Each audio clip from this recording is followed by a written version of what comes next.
Hey everyone, I'm Camila, and I want to tell you about my life. I grew up without a lot of money, but my husband Jackson had a totally different childhood. His family was rich, and he even started his own successful business. I have a good job too, but I still feel connected to my middle-class background. The only problem is my mother-in-law Addison.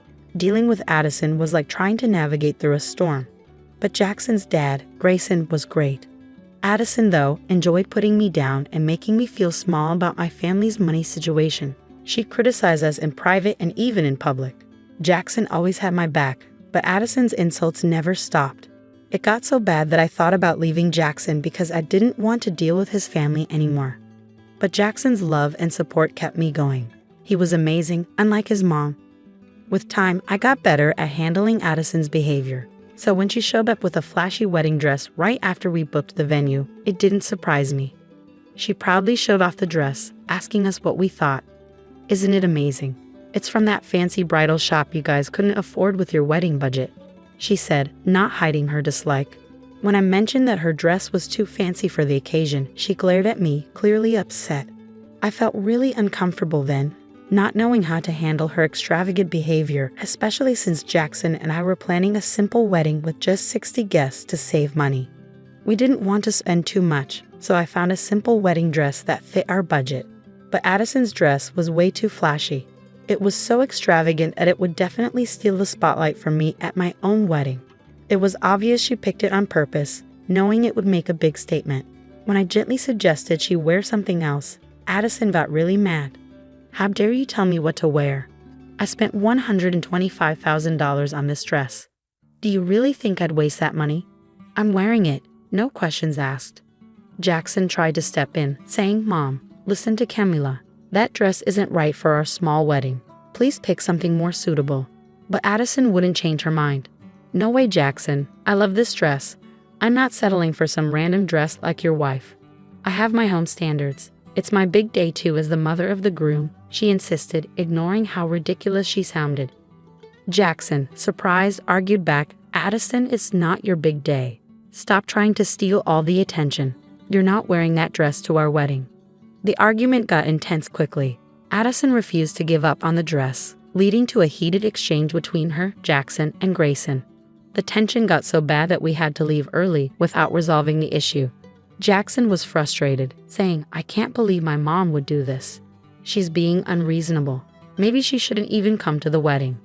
But kicking Addison out of the wedding could make things worse. If we disinvite her, she might make an even bigger scene. She doesn't keep promises and she does whatever she wants.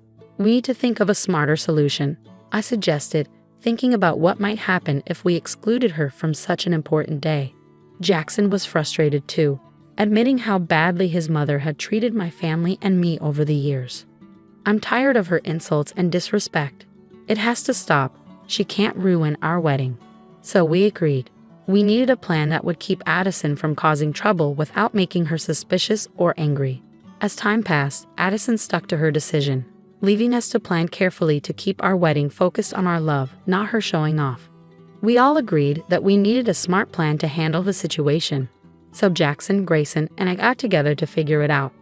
We were tired of her disruptions and all wanted to make sure she didn't take over our wedding. After talking it through, we came up with a plan and quietly started putting it into action, making sure Addison didn't catch on. We stopped talking to her about the dress and only gave her basic information about the wedding, which didn't bother her much since she was too busy trying to outshine me. Just a few days before the wedding, we were having dinner at my in-laws, and Addison couldn't contain her excitement. I can't wait for your wedding, Jackson. I've been thinking about it for so long. My dress and jewelry are all ready to shine. It's going to be such a special day, she said, clearly thrilled, though it was obvious she was most excited about showing herself off. It will be special, especially because I'll be marrying Camila. Jackson responded subtly, trying to bring the focus back to us, the real reason for the celebration. But Addison quickly made it about herself again. Sure, Camila will look nice. But next to me in my expensive dress, I doubt it. I spent a lot to make sure I stand out. Hearing this, I couldn't help but admire Addison's boldness, insisting she was better and planning to steal the spotlight from the bride on her big day. Jackson complimented Addison's dress to keep things calm. while I silently appreciated his support, squeezing his hand under the table. Grayson, always the wise and calming presence, played a crucial role in our plan. He gently teased Addison, pointing out how strange it was for her to make such big plans for a wedding that wasn't hers. "Addison, you're really going all out for a wedding that's not even yours. Shouldn't we focus on the couple getting married?" His remarks subtly reminded everyone of the real reason for the celebration, steering the conversation away from Addison's self-centered plans without causing more trouble. This clever move was an important part of our strategy to handle the situation gracefully, making sure the wedding stayed a happy occasion for us and our guests, not just a platform for Addison's ego.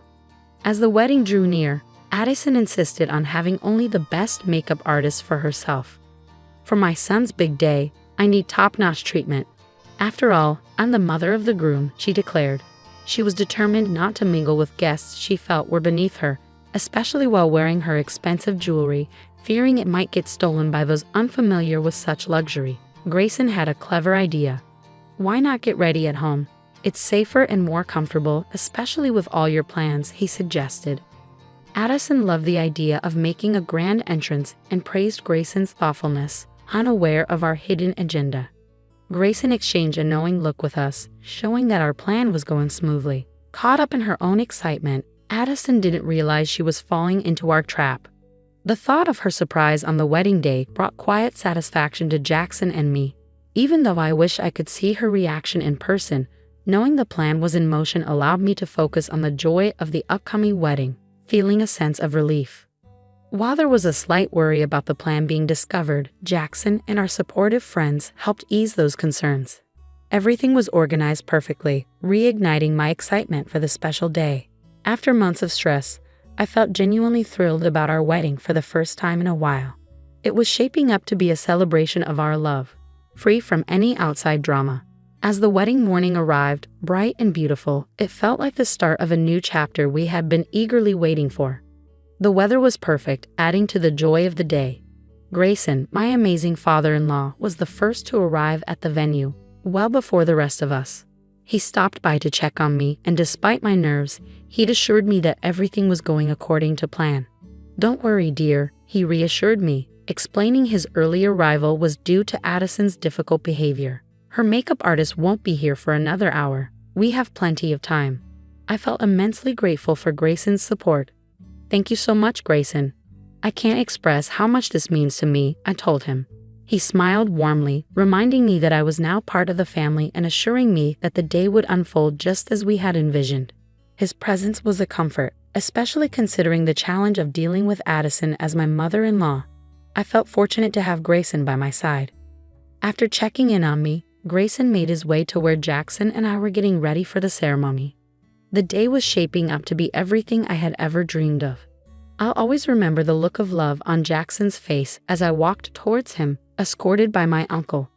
Both of us were overcome with emotion, surrounded by our closest friends and family, with Grayson's supportive presence adding to the moment. As for Addison, her grand entrance didn't go as planned. Dressed in her expensive gown and covered in diamonds, she expected all eyes to be on her. But when she arrived at the venue, she was in for a surprise. It was empty. Confused and a bit panicked, she called Jackson, her voice filled with disbelief. "Jackson, what's going on? Why is nobody here?" she asked, clearly caught off guard by the turn of events. Addison frantically searched for us at the venue, puzzled by the absence of familiar faces. Jackson broke the news. She wasn't at the right place because she hadn't been invited to the real wedding. Her confusion quickly turned to disbelief, eliciting laughter and amusement from our side. Even Grayson struggled to contain his laughter, finding the situation quite amusing. As Addison pressed for answers, insisting she was speaking with Jackson and not me, her confusion grew deeper. Jackson calmly explained that although the venue she was at had been booked initially, we had chosen a different location for our ceremony. Learning that the wedding had already happened without her left Addison in disbelief, questioning why she hadn't been informed earlier. Jackson, growing impatient, pointed out that her exclusion was intentional, a decision made to prevent the disruptions her presence might cause. Despite his explanation, Addison couldn't believe that her own son would go to such lengths to keep her from his wedding. The conversation heated up as Jackson confronted her about the unnecessary drama surrounding her dress and her attempts to steal the spotlight from the bride. His firm stance surprised Addison, who struggled to come to terms with the consequences of her actions. Jackson's firm assertion that the day belonged to him and his wife, not to his mother, marked a clear end to the dispute, highlighting the significance of the occasion for the couple over any individual's desire for attention. Jackson emphasized that he would no longer tolerate Addison's disruptive behavior, making it clear that the wedding day was about him and his wife, not anyone else. After delivering this message, he ended the call. Despite Addison's continued attempts to reach him and multiple calls to Grayson, we went on to celebrate our reception surrounded by loved ones, undisturbed by the unfolding drama. During a moment alone, I noticed a call from Addison on my phone. Preparing myself, I answered, only to be met with accusations and insults. She blamed me for her exclusion from the wedding, accusing me of manipulating her son and labeling me a gold digger, envious of her potential to outshine me on my own wedding day. I calmly refuted her claims with facts, explaining that Jackson makes his own decisions based on what he believes is right, and his choice to exclude her was his own, though I did not try to influence him. Undeterred, Addison threatened to crash the reception, claiming she was already outside.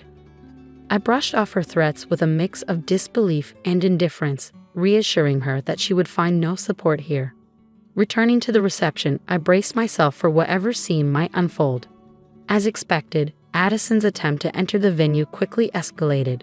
Dressed in her extravagant gown and denied entry by security, she epitomized frustration and entitlement, her actions bordering on the absurd. Rather than garnering sympathy, this spectacle only reaffirmed our decision to keep her away from our celebration. The guests, aware of the situation, rallied behind us, leaving no room for Addison's theatrics to disrupt our special day. Her attempt to steal the spotlight didn't end in triumph, but in a public display of her own making, starkly contrasting with the joy and unity inside. The disturbance Addison caused outside the venue quickly caught the attention of our guests, prompting everyone to witness the source of the commotion. When Jackson came across his mother causing a scene, his frustration reached its peak. He confronted her, dismayed by her refusal to respect his wishes and her insistence on blaming his wife. "Mom, what are you doing here? I clearly told you that you weren't invited. Why can't you understand that?" Jackson's patience wore thin as Addison played the victim, accusing him of being manipulated by his wife, whom she labeled as jealous. "Mom, listen to yourself. My wife isn't the problem here. It's you, trying to overshadow her with that extravagant dress and jewelry. You knew she had a modest budget. Your actions were meant to belittle her," Jackson argued, hoping to make her realize the selfishness of her behavior. Addison, seeking support, turned to Grayson, hoping he would defend her actions. But Grayson, equally shocked by her behavior, stood by Jackson. "That dress isn't just any dress, Addison. It's practically a wedding gown. How can you not see how inappropriate your actions are? Look around, no one agrees with you," Grayson pointed out, his disappointment clear. Addison's attempt to justify her choice by insulting Camila's family and guests only made the situation worse. "They don't get it because they're from a different background," she argued, clinging to her misguided beliefs about maintaining her supposed class. But Grayson had had enough. "That's it, Addison. I won't let you insult my daughter-in-law and her family any longer. You've crossed the line this time," he declared, standing firm against her unfounded accusations and sense of entitlement. The conflict highlighted the sharp contrast between Addison's self-centeredness and the united front presented by Jackson, Grayson, and the supportive guests. Her attempt to crash the wedding, instead of gaining sympathy, only reinforced her isolation and confirmed the wisdom of excluding her from the ceremony. Grayson's firm defense of my family was a powerful moment for me, showing the depth of support and love I had found within Jackson's family, despite Addison's disruptive presence. This act of solidarity, affirming me as part of the family, was deeply touching, bringing me close to tears. It strengthened my belief that choosing to align my life with Jackson and his family, separate from Addison, was one of the best decisions I had ever made. Shocked and angry at Grayson's rebuke, Addison couldn't understand how her husband could speak against her, especially to defend what she saw as outsiders. She held tight to her beliefs of being superior, criticizing the wedding and our union. But Grayson's response was surprising and definitive. He expressed regret not for our wedding, but for his own with Addison, admitting their marriage was a mistake due to her unbearable behavior. Then he announced his intention to divorce her, leaving Addison speechless. Grayson wasn't alone in his decision. Jackson also cut ties with his mother, prioritizing the well-being of his wife and their future together over Addison's toxic influence. This decision showed a commitment to shield our new family from further turmoil. Addison was shocked and disbelieving. Her reliance on Grayson and Jackson for financial support had been a pillar of her extravagant lifestyle. Grayson's mention of divorce, along with the prenuptial agreements in place, meant Addison stood to lose not only her family but also the financial security she had taken for granted. Her lavish spending, highlighted by the purchase of the expensive dress, had been unsustainable on her own, relying instead on her husband's wealth. The news of impending divorce and our decision to cut ties with Addison marked a turning point for her. The consequences went beyond losing family connections to a harsh financial reality. Her once secure future, buoyed by wealth and status, now looked uncertain, with the protective clauses of prenuptial agreements leaving her with little to claim. This sudden change in circumstances served as a sobering reminder of the cost of her actions and attitudes, highlighting the transformative impact of Grayson and Jackson's decisions on our collective future. Jackson, Grayson, and I had discussed the situation thoroughly, recognizing the need to set boundaries to protect our new family. Grayson had been considering separation from Addison due to long-standing unhappiness, while Jackson and I were determined to shield our relationship from her toxic influence. Addison, taken aback by the realization that her actions had real consequences, had to face the fallout publicly. Her pleas for leniency, framed as an overreaction to a single dress incident, were met with firm rebuttals. It was evident to everyone, especially Jackson and Grayson, that her behavior went far beyond one incident. They pointed out her consistent mistreatment of me as the underlying problem, dismissing her claims of unfairness as baseless.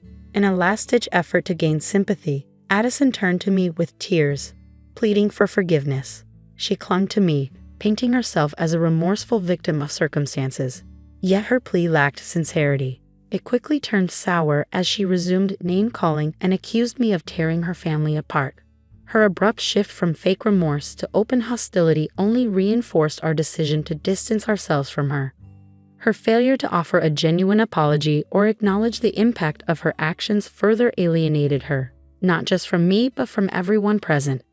The guests, initially watching quietly, grew increasingly disapproving as Addison's true colors emerged once more. This scene marked a significant moment for our family. It wasn't just about keeping Addison at arm's length. It was about reaffirming our commitment to respect, unity, and the well-being of our shared future. Addison's failed attempt to reconcile, quickly overshadowed by her return to blame and manipulation, only strengthened our determination. The way forward was evident, marked by a united stance against toxicity and a shared commitment to nurturing a supportive and loving environment free from past grievances. Jackson acted swiftly. Without allowing Addison a chance to argue, he instructed security to escort her out. Meanwhile, both sides of the family and our friends openly criticized her behavior. It was a moment of validation as we watched her being escorted away, allowing us to resume our celebration surrounded by genuine supporters. The very next day, Grayson took decisive action. He returned home only to inform Addison to leave their shared residence and had his lawyers serve her with divorce papers. Her attempts to sway Grayson with tears, screams, and threats in front of the lawyer were futile. When she attempted to approach us, seeking an ally or a way to disrupt our peace, we made a conscious choice not to engage, safeguarding our new life together from her drama. Our phones and social media became Addison-free zones, eliminating any avenue for her to reach out. As for Addison's outcome, it was swift and fair. The divorce left her in financial hardship, her attempts at manipulation proving futile. Her pleas for help went unanswered, forcing her to face the consequences of her actions alone. Eventually, she returned to her hometown, hoping to rebuild her life and reputation, seeking employment and a fresh start. These developments brought us profound relief and closure. With Addison's turbulent influence no longer present, our lives thrived. We hope she finds a path forward that keeps her away from us, allowing us to move on from this chapter without further discord. Hi there, I'm Ava. I work as an insurance agent, a job that keeps me glued to my desk or on the phone most days. I live in a cozy house that my grandma left me when she passed. It's a bit old-fashioned but filled with memories and comfort. My life's pretty routine: work, home, a bit of gardening, and then some more work. Dating? Who's got the time? After another long day filled with claims and paperwork, the loneliness of the big, quiet house really hit me. That's when I thought, why not try online dating? I took a couple of decent pics in front of the house and some from my trips to Europe last summer, slapped them up on a dating site, and hoped for the best. Barely had I refreshed the page when a message popped up. It was from Ethan. His profile showed a guy with a confident smile, standing in a garage full of cars. The caption said he ran his own car repair shop. Just my type, a guy who knew how to handle tools. We hit it off right from our first chat. Ethan was straightforward, no airs about him. He said, "Hey Ava, I see you've been to Italy. Got any good travel stories?" I laughed, typing back quickly, "If getting lost in Venice and ending up on a private gondola counts, then yeah, loads." "Sounds like my kind of adventure," he replied. And just like that, we kept messaging back and forth. He had a sense of humor that made even a bad day good. Our first date was at a local diner. Nothing fancy, just good burgers and fries. When I saw him waiting outside, leaning against his beat-up truck, he waved and grinned. It was easy to smile back. The conversation flowed as smoothly as the milkshakes we ordered. Ethan was all about his shop and the cars, and I shared tales from the insurance battlefield. But when he talked about his family, his tone changed a bit. "I owe a lot to my mom, you know? She raised me by herself." I didn't think much of it then. I was too caught up in his stories, his laughter, and the way his eyes lit up when he talked about his latest car restoration. By the end of the evening, I was glad I took the plunge into online dating. Ethan was a breath of fresh air, someone who seemed genuinely into the things I cared about. We made plans to meet again, and I went home feeling something I hadn't in a while: excitement. The more we dated, the closer we got, and it didn't take long before we were talking about a future together. He was easy to love, with his quick smiles, and the way he'd fix anything that broke around my house, just like he promised. But as our wedding day neared, Ethan dropped a bit of a bombshell on me. "You know, Ava, my mom and I are really close," he said one evening as we were scrolling through potential wedding venues on his laptop. "I mean, she's pretty much my best friend." I smiled, finding his devotion sweet. "That's really nice, Ethan. It's good to see a man who cares about his family." "Yeah, she's been through a lot, just us two for so many years. She means the world to me." He glanced at me, maybe checking to see if I was okay with this level of attachment. "Of course, I get it," I reassured him, squeezing his hand. I met Maggie a week later at her quaint little house that seemed frozen in another era. Ethan had hyped up how much she was going to love me. But the reality? It was like hitting a wall of ice. She was polite, sure, but there was a stiffness to her smile, a reserve in her hello. During dinner, I tried to make conversation, really I did. "This casserole is delicious, Maggie. Ethan told me you're the best cook." But Maggie turned to Ethan, ignoring my attempt. "Ethan, did you look into that garage space for rent down by Baker's Street?" I sat there, stirring my food around the plate, feeling more like a spectator than a part of the family. It didn't get any better as the night went on. Each attempt I made to draw her out was met with brief answers and swift diversions back to Ethan. On our drive home, I couldn't help but express my frustration. "Does your mom not like me?" I felt like she didn't really want to talk to me at all tonight. Ethan was quick to defend her. "Nah, she's just not very good with new people. Give her time, she'll warm up to you." I wanted to believe him. I really did. So, I brushed it off and focused on the wedding plans. But every visit after that was a repeat performance. Maggie's warmth surfaced only when she wanted to know about my financial stability or the house I lived in. "So, Ava, Maggie began one afternoon, a sudden interest lighting up her face as we discussed the wedding guest list. This house you live in, it's the one you inherited from your grandmother, right? Yes, it's been in the family for years, I said, cautious, but trying to keep the conversation friendly. And I suppose you have everything sorted out with your finances? Savings and such? Her eyes were sharp, assessing. I stiffened, feeling like I was under a microscope. Yes, I've been very careful with my finances. That's good, that's good.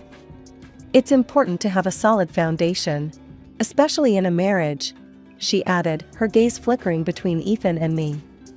The conversation drifted back to mundane wedding details, but the seed of unease was planted. Maggie's questions lingered in my mind, painting my thoughts with doubt. What was her angle? Was she just being overly protective, or was there something more calculating beneath her questions? Ethan seemed oblivious to these subtleties, always smoothing over any awkwardness with a joke or a change of topic. Mom's just being mom, he'd laugh whenever I brought up how she made me feel. As the wedding day drew near, the excitement I felt was tinged with nerves, not just about the big day, but about everything that was becoming increasingly complicated with Ethan's family. A question that had been nagging at me finally slipped out one evening while Ethan and I were checking off items on our to-do list. Ethan, how come your dad isn't on the guest list? I asked, trying to sound casual, but I was genuinely curious. He looked up from his list, a frown briefly crossing his face. My dad? Ava, he left us when I was just a kid. He made his choice, Ava. I don't see any reason to drag up the past now. I nodded, respecting his feelings, but something didn't sit right with me. It felt like there was more to the story, and on a whim, I decided to dig a little deeper. Using a bit of my insurance sleuthing skills, I managed to find a contact number for Ethan's dad, Michael. The next day, while Ethan was at work, I made the call, my heart racing as it rang. Hello? The voice on the other end was cautious, reserved. Hi, Michael? My name's Ava. I'm Ethan's fiancée. We're getting married soon, and I thought you should know. I stumbled through my introduction. There was a pause, a heavy silence that made me think he might just hang up. But then he spoke, his voice laced with a mixture of surprise and something else I couldn't quite place. Ava, that's news. But listen, I think it's best if I stay out of it. Ethan's made it clear he doesn't want me in his life. His words were calm but firm, yet he added something that sent chills down my spine. Just be careful, Ava. With him and his mother. There's more going on there than you might realize. I stood there for a moment, phone in hand, bewildered.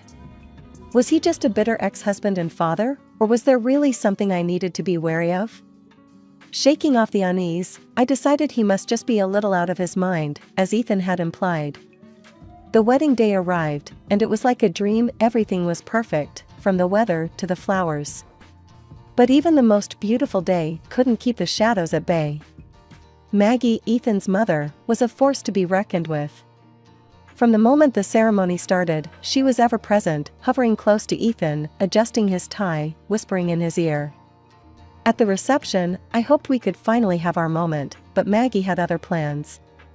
When it came time to cut the cake, she brushed past me, a tight smile on her face. I'll handle this, dear, she said loudly enough for nearby guests to hear. I am the main hostess, after all. I watched, stunned, as she took the knife and started slicing the cake, her other hand possessively on Ethan's shoulder. The guests clapped, but the applause felt hollow. I felt more like a guest at my own wedding than the bride. Throughout the evening, Maggie made sure to position herself prominently in every photo, always inserting herself between Ethan and me.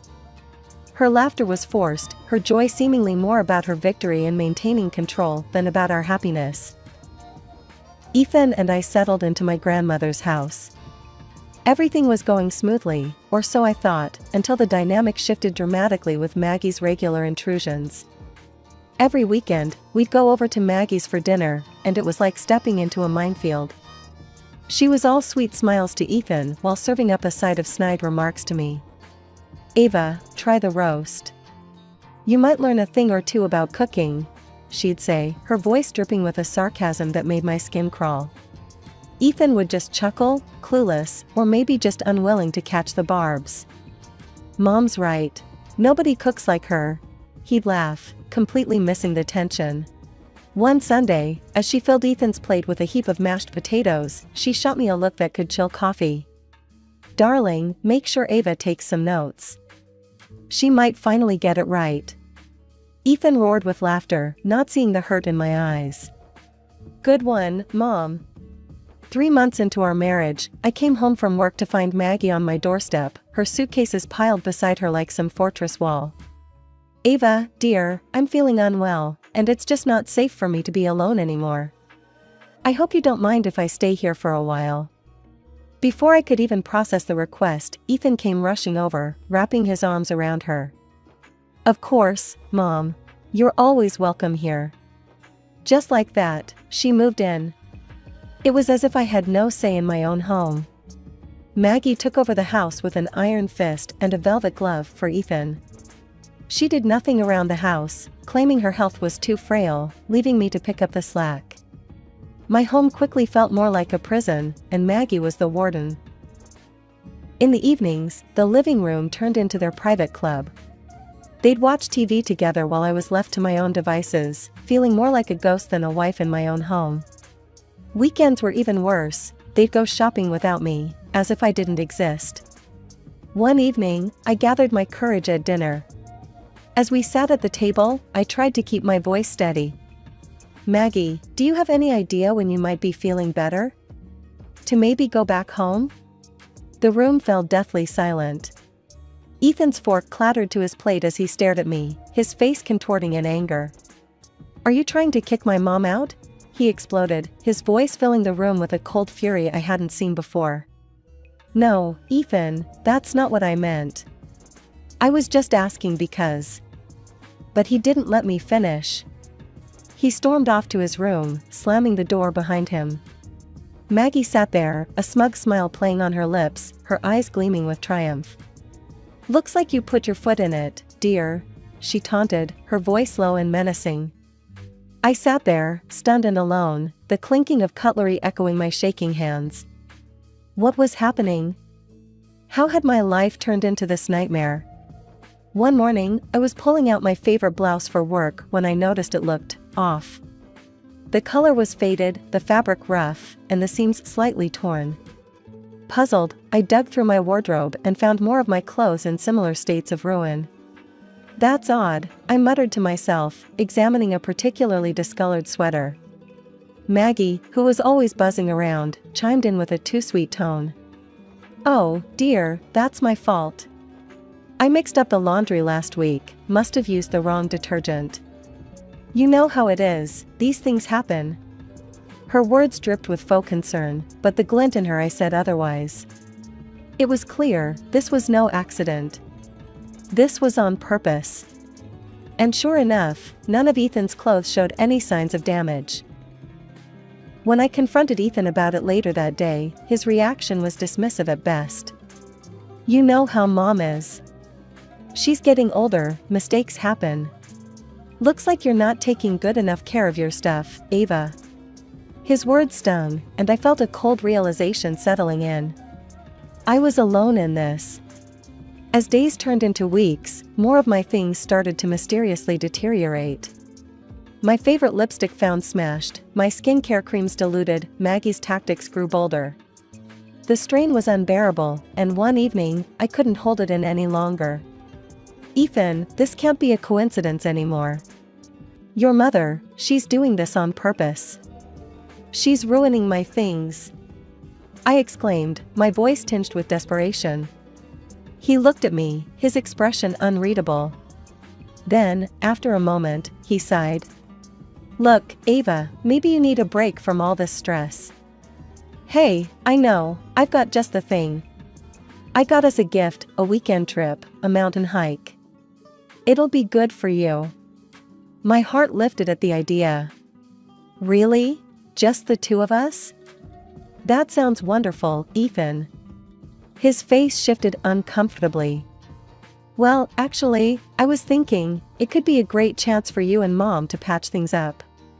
She's excited about the trip too. My heart sank. You want me to go hiking with your mother? After everything? It's either that or you don't really care about making our family work, he shot back, a harsh edge to his voice that I hadn't heard before. I was trapped.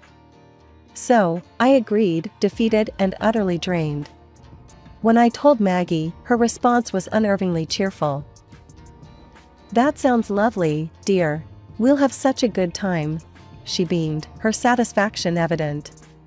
That night, as I packed my backpack, the weight of what lay ahead felt heavier than any mountain gear. The thought of spending days in the wilderness with Maggie was daunting. The morning of the hike was crisp and cool, the air fresh with the scent of pine and earth. As we set out with our group, Maggie seemed unusually pleasant, chatting with other hikers and even sharing jokes. For the first few hours, everything went smoothly. The scenery was breathtaking, with vast landscapes stretching out under a brilliant blue sky. Maggie kept pace and didn't complain, which eased some of my tension. Maybe, just maybe, this could be a new beginning for us. However, as the terrain became more challenging, Maggie began to slow down, her breaths turning heavy. Ava, darling, I need to rest for a bit. Go on, I'll catch up. She gasped, stopping to lean against a boulder. I'll stay with you for a bit. We can go slow, I said, settling next to her. After a short rest, we attempted to catch up with the group, but Maggie's pace was slow, and it wasn't long before we were alone. The sounds of our companions faded into the distance. How far do you think they've gone? Maggie asked, her voice tinged with worry. Please check from that rock over there. You might get a better view. As I climbed the rock, focused on locating our group, I felt a sudden, sharp shove from behind. My feet lost their grip, and I tumbled forward, the ground rushing up to meet me as I blacked out. When I regained consciousness, the pain hit me like a wave. My arms were scraped and bruised, throbbing with each heartbeat. Worse, my leg was twisted at an odd angle, pain flaring with even the slightest movement. Panic set in as I realized Maggie was gone, along with my backpack that had my phone, water, and food. Maggie! I screamed, hoping she was nearby, that this was some terrible mistake. But there was no answer, just the rustle of leaves and the distant call of a bird. As dusk approached, I knew I couldn't stay on the ground, the risk of wild animals was too real. Wincing with every movement, I managed to pull myself onto a large rock, where I spent a chilling, miserable night, shivering and waiting for dawn. At first light, I forced myself off the rock, pain shooting through my leg. I had to find our trail, had to get back to where the bus would meet us. Every step was agony, but the thought of being left behind drove me forward. Hours passed, each one a test of my will. Finally, I heard voices. A group of hikers appeared like a mirage through my tears of pain and relief. Help, please, I need help, I cried out, my voice hoarse. They didn't waste time with more questions. One of them radioed for help while the others made me as comfortable as they could. Eventually, rescue services arrived, and I was transported to a hospital, the pain a constant companion. I woke up to the sterile whiteness of the hospital room, the beeping of machines punctuating the silence. My injuries ached, but the pain was dulled by relief. I was alive, rescued, and far from the perilous cold of the mountain. Tears of happiness rolled down my cheeks, not just from the pain, but from the sheer joy of survival. With trembling fingers, I reached for the phone on the bedside table. My first call was to Ethan. My heart pounded as I dialed the number from memory, rehearsing the words in my mind. He needed to know the truth about his mother, about what happened. Ethan, it's me, I started, my voice quivering. I need to tell you something important. Your mom, she pushed me off a rock and left me there. His response came fast and fierce, a torrent of anger that I hadn't anticipated. You're lying, he yelled into the phone. My mom told me everything. She said you abandoned her up there and faked your injuries. How could you accuse her of such a thing? I'm not lying, Ethan. It's the truth. She left me there alone. My plea cracked with emotion. You're just trying to tear us apart. I can't believe you'd stoop this low. You know what? I don't want to see you. I want a divorce. His words were like daggers, and before I could respond, he hung up. Stunned, I lay back against the pillows. His words echoed in my mind, a harsh reminder of the tangled web I was caught in. As I processed the shock, a thought surfaced, the warnings from Ethan's father, Michael. Maybe he would understand, maybe he could help. I found his number and dialed with shaky hands. Michael, it's Ava. I need to talk to you, it's urgent, I said as soon as he answered. He was at the hospital within the hour, his expression grave. We sat in the small, cramped space of the hospital room, and I told him everything. Michael listened intently, his brow furrowed in concern. When I finished, he sighed deeply. I've always known she was too attached to Ethan, but this is something else. She once tried to harm me too, did something to my car brakes. Wanted Ethan to have everything. Why didn't you go to the police? I asked, my voice barely above a whisper. I had no proof, just suspicions. Nothing concrete enough to take to the authorities, he explained, his voice heavy with regret. We need to do something, Michael. We can't let her get away with this, I insisted, the resolve hardening in my voice. That night, lying in the dim glow of the hospital room, I called my mother. It took some persuasion, but she agreed to play a part in the plan we were forming. Mom, just casually mention to Ethan that I'm dying. Say the injuries were worse than they thought. I instructed her, my voice low. The morning after my call with my mother, the hospital room's door swung open. I braced myself as Ethan and Maggie strode in, their faces a mix of faux concern and barely concealed eagerness.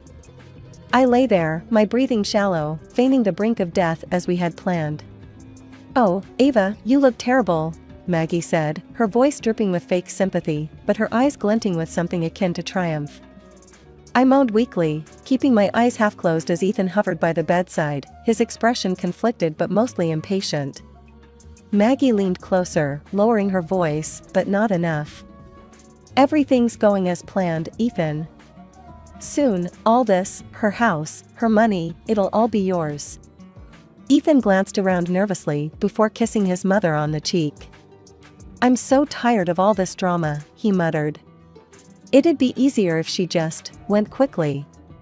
My heart pounded at their words, a mixture of fear and fury coursing through me, but I held still, waiting for the final piece to fall into place. And to think, Maggie chuckled quietly, her cold breath brushing my face. It was so easy to push her off that cliff. She actually thought I was tired. And when I told the others she'd gone back on another bus, they believed it. That was the moment Michael chose to enter, his timing perfect. Got all that, have you? He announced loudly, holding up his phone, which had been recording their conversation. The color drained from Ethan and Maggie's faces as they realized what had happened. Ethan's mouth opened and closed, no sound coming out, while Maggie's initial shock quickly morphed into a scowl. She made a move as if to snatch the phone, but Michael stepped back, blocking her path. The police are on their way, Michael stated firmly. I sat up then, throwing off the guise of weakness. And here's something else for you, I said, holding out the divorce papers to Ethan. His shock turned to horror as he took the documents, his hands shaking. You'll pay for everything. All of it, I said, my voice stronger than I felt. Ethan turned to his father, desperation in his voice. You can't let them lock me up, Dad. You'd have no one left. Michael's expression was one of utter disdain. Actually, I will have someone. Ava's pregnant.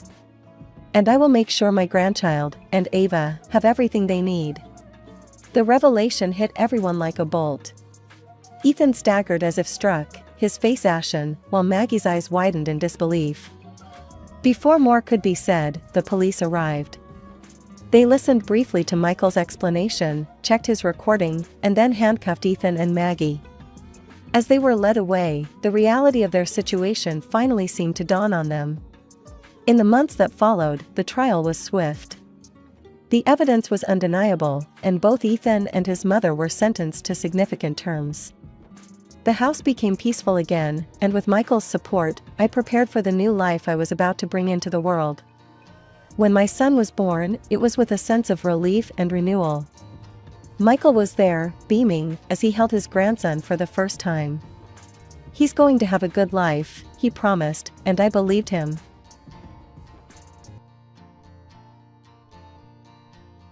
Life's been a series of tough breaks and lucky strikes.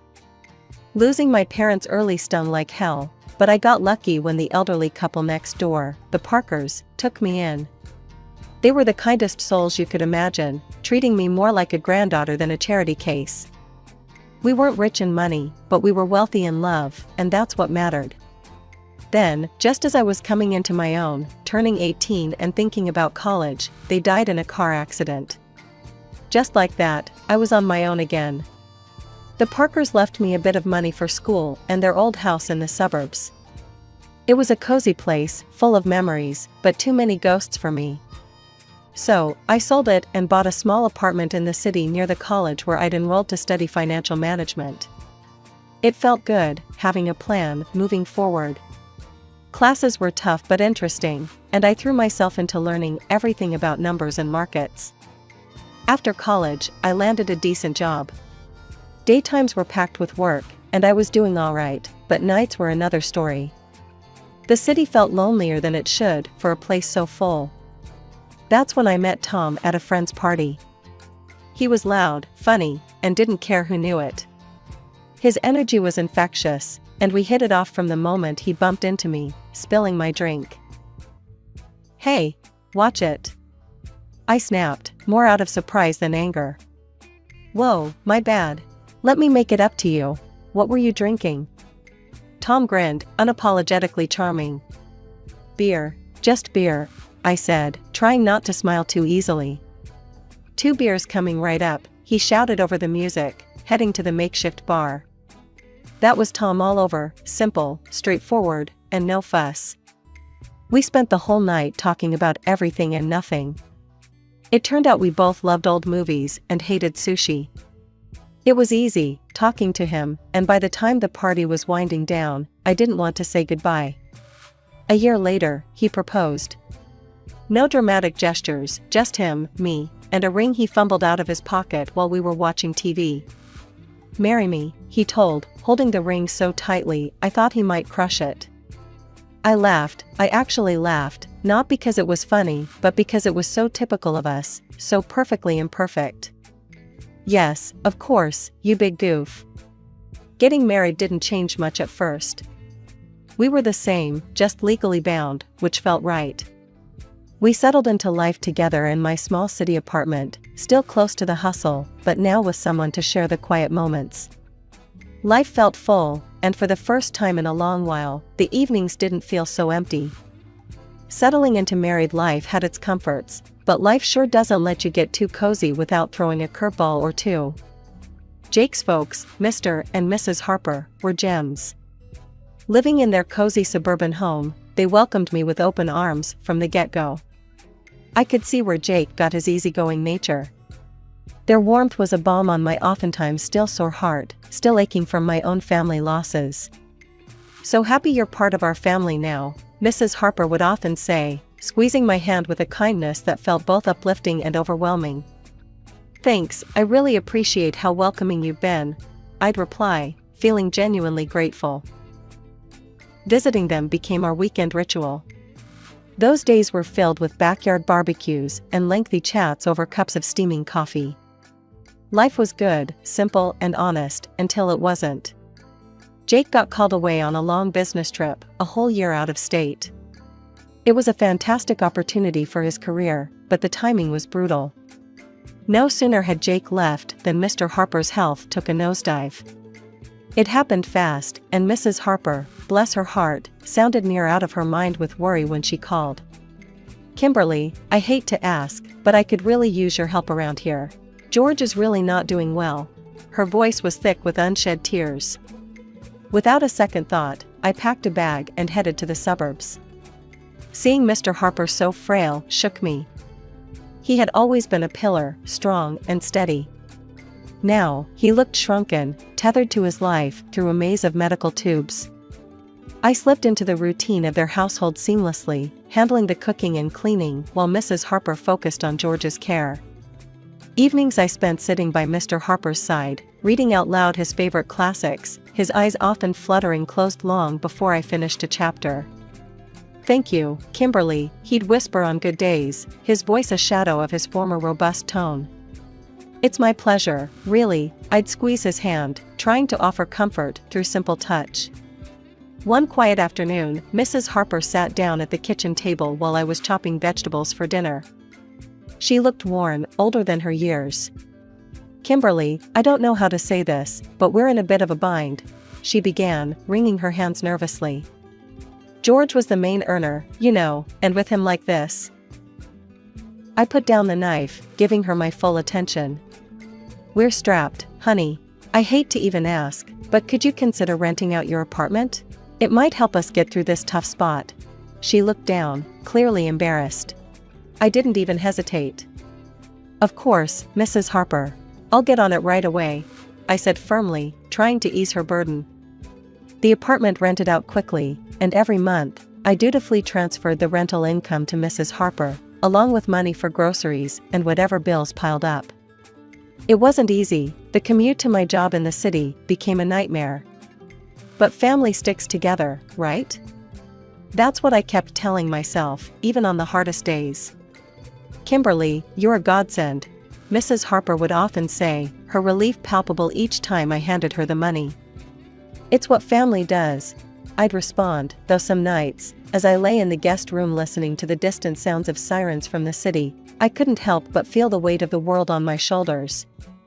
Jake's calls were my only respite, his voice a tether to another life. "How's it going, Kim? You holding up okay?" His concern was always evident, even through the static of long-distance calls. "We're managing. Don't worry about us." I'd force cheerfulness into my voice, not wanting to add to his stress. Life in the Harper household took a drastic turn when Susan, Mrs. Harper's daughter from her first marriage, showed up unexpectedly. The vibe shifted immediately. She had that kind of presence, like a cold breeze that sneaks under the door. I never really knew Susan well, but I'd heard enough from Jake and even glimpsed her frosty relationship with Mr. Harper during brief, tense visits. My days had already stretched thin, juggling long commutes to work and caring for Mr. Harper, who was now bedridden and fading fast. Susan's arrival, however, added a whole new layer of tension. It was clear she was here to stay, making herself at home as if she owned the place. One evening, after a particularly grueling day, Mr. Harper beckoned me to his side with a weak gesture. His voice was a hoarse whisper, strained and urgent. "Kimberly, you need to watch out for Susan. She's a very bad person." I leaned closer, the gravity in his tone pulling a knot tight in my stomach. "I understand, Mr. Harper. I'll be careful," I promised, though I wasn't exactly sure what I was promising against. True to Mr. Harper's warning, Susan wasted no time establishing her new regime. The first sign was when I found her in the kitchen one morning, her presence like a storm cloud over the breakfast nook. "Just so we're clear, I'm not here to play housemaid or chef for anyone," she declared, her tone sharp as she sipped her coffee, eyeing me like I was an intruder in her mother's kitchen. I was taken aback, but managed to keep my cool. "Okay, Susan. I've been handling things so far, and I can keep at it," I said, trying to keep the peace. "Good, because I don't plan on lifting a finger. This is Mom's house, after all," she snapped back, her eyes daring me to challenge her. From that day on, Susan made sure her presence was felt and not in a good way. She'd order takeout just for herself and her mother, leaving their empty boxes on the table for me to clean up. Her disdain wasn't subtle, and it stung, but I swallowed the bitterness, because Mr. Harper needed peace. "Kimberly, why don't you sit and eat with us tonight?" Mrs. Harper asked one evening, a rare moment of old warmth in her voice. Before I could respond, Susan cut in sharply. "Mom, Kimberly's been busy all day, she probably prefers eating later." Her words were coated with fake concern, but the message was clear: I wasn't welcome. The days grew heavier, my chores doubling as Susan's entitlement filled every corner of the house.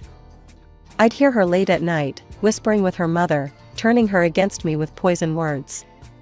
Mrs. Harper, once so kind and understanding, started to change too, her looks colder, her thank yous fewer. A couple of weeks later, Mr. Harper was gone. The funeral was a solemn affair, with Jake flying in just in time to say his goodbyes. It was the first time in months we were together, and the relief of having him by my side was palpable. Yet, amidst the mourning, I noticed the air had shifted significantly at the Harper residence. Susan was on her best behavior, treating everyone with a forced politeness. "How's everything been while I've been gone?" Jake asked me quietly during a brief moment we had alone after the service. "Fine, everything's been fine," I lied, forcing a smile. I didn't want to burden him further, his grief was enough to handle. "You sure? You look a bit worn out," he pressed, his brow furrowed with concern. "It's just been busy, you know, helping out around here," I reassured him, avoiding his gaze. It wasn't the time to delve into the mess that was brewing beneath the surface. As soon as Jake left, Susan dropped her act. The mask of the dutiful sister was gone, replaced by the sneering, dismissive attitude I'd grown accustomed to. The dynamic in the house shifted drastically. Mrs. Harper, perhaps in her own throbbing grief, became distant and cold towards me. Commands replaced conversations, and I felt more like an intruder than a family member. Susan took over the household like she was the lady of the manor. Her reign was marked by disregard for anyone's feelings but her own. She started barging into my room without knocking, rummaging through my things as though she was searching for buried treasure. One afternoon, I was out in the garden trying to find some peace, when I stumbled upon a box lying among the shrubs. Curiosity piqued, I opened it, only to find my watches, jewelry, and even some underwear. My heart sank. Nearby, draped carelessly over a bush, were several of my dresses. Fury bubbled up inside me as I gathered my belongings. Clutching the box, I stormed inside, finding Susan in the living room, lounging like she owned the place. "What the hell, Susan?" I demanded, my voice shaking with rage. "You can't just throw my stuff out." Susan laughed, a cold, harsh sound that echoed mockingly around the room. "Live here? Please, you're just a guest, and not a welcome one. You should be out in the garden, or better yet, on the street. You're nothing but a rootless beggar anyway." Her words stung like salt in a wound. I couldn't believe the venom in her voice. Trembling, I turned to Mrs. Harper, who had just entered the room. "Mrs. Harper, please, tell her she can't treat me like this. This is supposed to be my home too," I pleaded, my voice cracking. Mrs. Harper, once kind and gentle, now looked through me as if I were glass. "This is Susan's house now." "She's right, Kimberly. Maybe it's time you found somewhere else to live." Her words were a blow I hadn't anticipated. I stood there, the box in my hands, my heart breaking in my chest. The home I had come to know, the family I thought I had, crumbled around me in that instant. Despite everything, I stayed because of a promise I made to Mr. Harper on his deathbed, to look after his wife and not let Susan overpower her. But day by day, Mrs. Harper seemed to adopt Susan's cruel traits, her words turning sharp, her eyes cold. "You're just sitting on your hands here, aren't you?" Mrs. Harper snapped one evening as I cleaned up after dinner, her voice dripping with disdain. "I'm doing my best to keep things running smoothly," I replied, trying to keep my voice steady despite the hurt her words caused. "Best? Could have fooled me. Seems like you're just freeloading," she scoffed, turning her back to me as she left the room. Her words stung. I was far from a freeloader. I had rented out my apartment and transferred nearly all that income to Mrs. Harper, on top of handling most of the housework, while Susan did nothing but criticize. Susan, living off her mother's pension, was relentless. "Really, what did my brother even see in you?" she would taunt me nightly, her voice loud enough to carry through the thin walls. I'd bite my tongue, swallow the anger and frustration, and remind myself of the promise I made. But the atmosphere was suffocating, the house a minefield of hostility. One evening, coming home early from work, my world tilted on its axis. I walked in to hear Susan and Mrs. Harper in the middle of a heated discussion in the living room, not noticing my arrival. "We need to get her to sell that apartment of hers. You know how much we could use that money," Susan was saying, her tone greedy and calculating. "Yes, but how do we convince her? Kimberly's no fool, she won't just hand it over," Mrs. Harper replied, her voice a mix of frustration and greed. "Leave it to me, Mom. I'll sweet-talk her into it. Once she signs it over, we can finally live the way we deserve." Susan's words slithered through the air like a snake. Hearing them plot to strip me of my only financial security was a cold splash of reality. Fear gripped me. I couldn't stay, not anymore. My heart pounding, I slipped away to my room unnoticed. They were planning to rob me of everything. The decision was made right then, there was no staying after this. I hurriedly packed my essentials, my hands shaking. Every second in that house now felt like a countdown to disaster. I didn't bother with goodbyes, they didn't deserve them. Slipping out the back door, I ordered a taxi to the station. Sitting on the train to Jake's state, doubts swirled in my mind. Would Jake understand? Would he take their side? The uncertainty was crushing, but the fear of what might happen if I stayed was worse. I stared out the window, watching the landscape blur by, a mix of fear and resolve settling in my chest. When I arrived at Jake's place, his reaction was a cocktail of shock, relief, and a swirl of questions. His eyes widened as he opened the door to find me standing there, bag in hand, looking probably as frazzled as I felt. "Kimberly? What are you doing here? Is everything okay?" he asked, stepping aside to let me in. I hesitated, taking in the familiar, comforting sight of his temporary home. "No, Jake, everything's not okay. Not at all," I replied, my voice catching a bit. He led me to the couch, his expression now lined with worry. "Talk to me, babe. What happened?" I told him everything, starting from Susan's return, the worsening conditions at home, the financial manipulations, and the final straw, the plot to make me sell my apartment. I hadn't wanted to worry him before, didn't want to add to his stress while he was away working. Jake's face darkened with each word I spoke. By the time I finished, his fists were clenched, his jaw set hard. "Why didn't you tell me any of this before?" he asked, his voice a mix of anger and concern. "I didn't want to cause more trouble. I thought I could handle it," I admitted, feeling foolish now. "Kimberly, damn it, you shouldn't have to handle anything like that alone," he exploded, standing up to pace the room. "I can't believe my mom and Susan would treat you this way." He stopped and looked at me, his eyes intense. "I'm not letting anyone treat my wife like that. No way," he declared, pulling out his phone. I watched, heart pounding, as he dialed his mother. The phone barely rang twice before she picked up. I couldn't hear her words, but the stiffness in Jake's shoulders told me enough. "Mom, this has to stop. I know about everything, and I won't tolerate it. If Susan doesn't leave, and if you don't start treating Kimberly with respect, you can forget about us helping out anymore. No more money, no more nothing." Jake's voice was steel, not giving room for any argument. There was a brief, fiery exchange, then silence. Jake's hand tightened around the phone. "Fine, if that's your choice, then you've made mine," he said finally, and hung up. He turned to look at me, his expression softening. "Looks like it's just us now, babe. That's all we need," he said, coming over to wrap me in his arms. I leaned into him, the safety of his embrace fortifying me against the whirlwind of emotions. "Just us," I murmured, feeling the truth of his words. We were on our own now, but somehow, that felt okay. Jake and I talked long into the night. We discussed practical things like my remote work arrangements and our financial plans without the extra drain of supporting his mother and Susan. It felt like we were laying the foundations for a new chapter, just the two of us. "Whatever happens, we're in this together. You and me against the world, right?"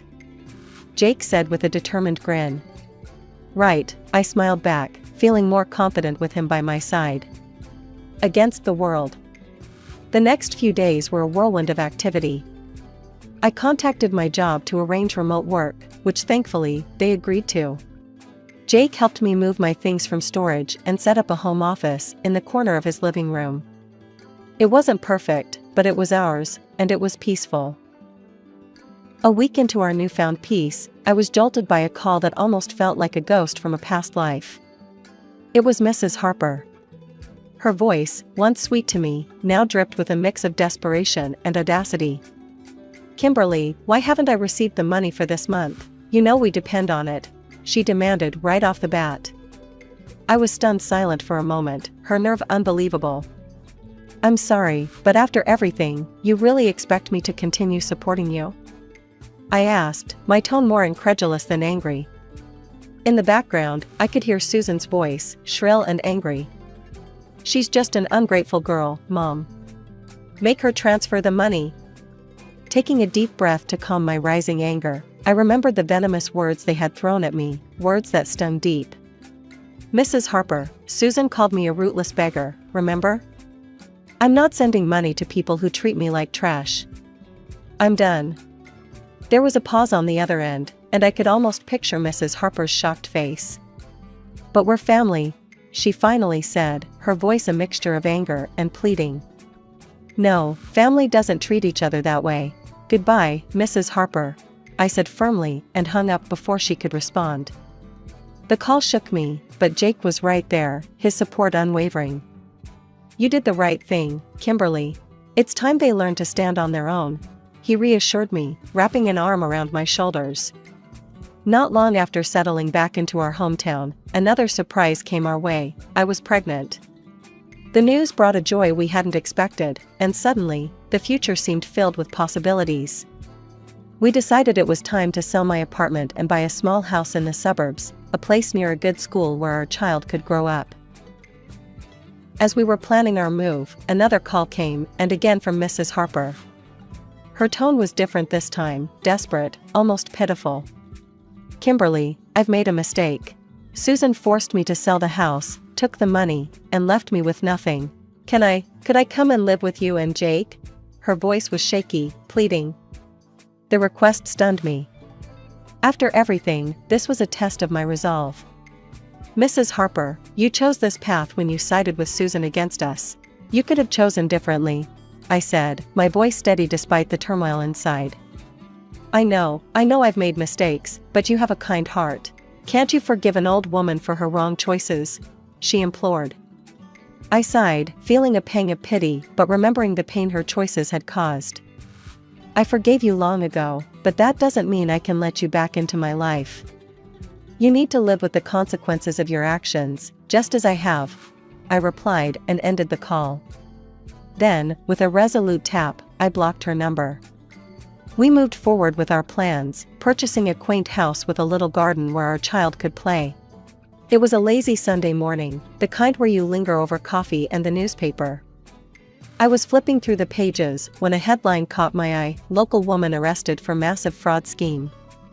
There, staring back at me from the paper, was Susan, handcuffed and looking defeated. I couldn't help the mix of shock and, admittedly, a slight vindication that washed over me. "Look at this, Jake," I called out, holding up the newspaper for him to see. "It's Susan. She's been arrested for fraud." Jake took the newspaper, scanning the article with a serious expression. "Wow, can't say I'm surprised, but still, it's a lot to take in." "Yeah, it is. But she made her choices, and now she's facing the consequences," I replied, feeling a closure I hadn't realized I needed. The news eventually drifted to us through friends that Mrs. Harper was living in a tiny apartment, working 2 jobs to scrape by. Her pension wasn't enough to cover her living expenses and pay off the debts Susan had left her with. "Did you hear about your mom?" One of Jake's friends, Matt, brought it up one evening when they were over for a backyard barbecue. "Yeah, I heard," Jake responded, flipping burgers on the grill. His voice held a trace of sadness, but it was tempered with resolve. "She chose her path, Matt. It's tough, but that's how it is." Matt nodded, understanding the unspoken boundaries. "You're right, man. Just thought you should know." The conversation shifted after that, the evening air filled with the lighter topics of sports and work. Life had moved on, and so had we. The joy of our new life really crystallized when Mia came into the world. Becoming parents changed everything. It shifted our priorities, our dreams, and even healed some of the old wounds by filling them with new love. "Can you believe she's ours?" I whispered to Jake one night as we watched Mia sleeping peacefully in her crib. "She's perfect, Kimberly. Just perfect," Jake murmured back, his voice thick with emotion. We spent our days marveling at each little milestone Mia achieved, each smile, each giggle. She was our little miracle, and with her, the hardships of the past seemed to recede, making room for new memories, better ones. Each day was simple, but filled with little moments of joy that stitched a tapestry of a happy family life. So, there I was, Jenna, just cruising through the local park, headphones in, blaring some old-school rock. The breeze was nice, and it was just one of those perfect days for being lost in your own world. I'd just wrapped up a coding sprint for the new app one was developing. Working from home has its perks, like no one cares if you're in your pajamas at 3 in the afternoon. As I was rounding the bend near the old oak tree, that's when it happened. Out of nowhere, I collided with what felt like a brick wall, sending my phone flying and ripping my headphones out. I barely had time to register the surprised yelp that matched mine. "Oh, crap. I'm so sorry," I blurted out, scrambling to my feet, brushing dirt off my jeans. The brick wall turned out to be a guy, probably around my age, with a shock of brown hair and a kind of sheepish grin that immediately put me at ease. He was already picking up my phone, checking if it was okay. "Hey, no harm done, but maybe watch where you're dancing next time." He chuckled, handing back my phone which, thank God, was still in one piece. "Thanks, and yeah, I guess I got carried away with the tunes. I'm Jenna, by the way," I said, still a bit embarrassed, but relieved he was cool about it. "I'm Jake. Seems like you've got a killer taste in music," Jake said, nodding towards my phone. We both laughed it off, and I noticed he was holding a frisbee. "You play?" I asked, gesturing to it. "Yeah, was just about to start a game with some friends, but they bailed." "You play?" "Not really, but there's a first time for everything, right?" I shrugged. It wasn't like I had plans, and he seemed like good company. "Cool, let me show you the ropes then." His smile was infectious, and honestly, I was already curious about him. We spent the next hour tossing the frisbee, chatting about everything from our favorite bands to our jobs. Turns out, Jake was an engineer at a local tech startup, which gave us tons to talk about since we were both in the tech field. It felt so easy, like chatting with an old friend. As the sun began to set, Jake glanced at his watch. "Hey, you hungry? I was gonna grab a bite at the cafe across the street. Join me?" I was actually starving, and I figured, why not?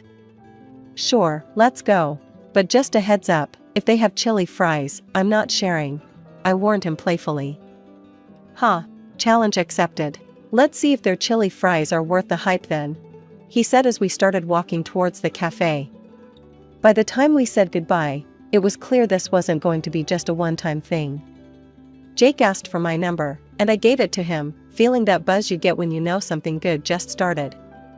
After a few months of dating Jake, things were going pretty damn well. But like every romantic movie where the sun's always shining, there had to be a cloud somewhere. That cloud, in my story, turned out to be Linda, Jake's mom. "So, you're finally going to meet my mom," Jake said one Saturday morning as we were having breakfast. He had this half-smile, half-wince thing going on. "Just a heads up, she's a bit intense." "Intense like how?" "Like secret government conspiracy intense or believes in aliens intense?" I joked, trying to lighten the mood. "More like reads your horoscope and judges your life choices intense," he replied, shaking his head. We drove over to Linda's house later that day. It was one of those perfectly manicured homes you see on TV shows where you know something's too good to be true. Jake knocked, and the door swung open. There she was, Linda, in all her glory, wearing a flowery dress that screamed, "I'm the boss here." "Jakey, and you must be Jenna," Linda said, eyeing me like I was some specimen under a microscope. Come in, come in."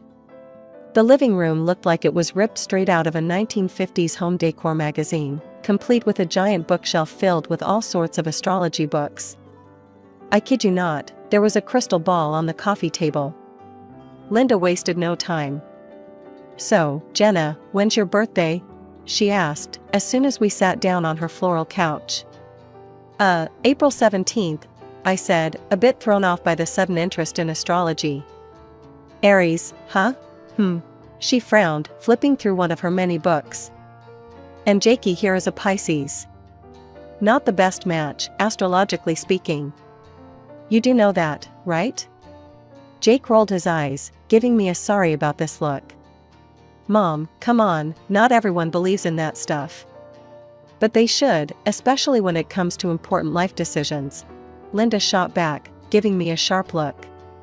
"You see, Jenna, Aries are headstrong and impulsive, and Pisces are dreamers, sensitive. It can lead to conflicts, you know." I wasn't sure how to respond.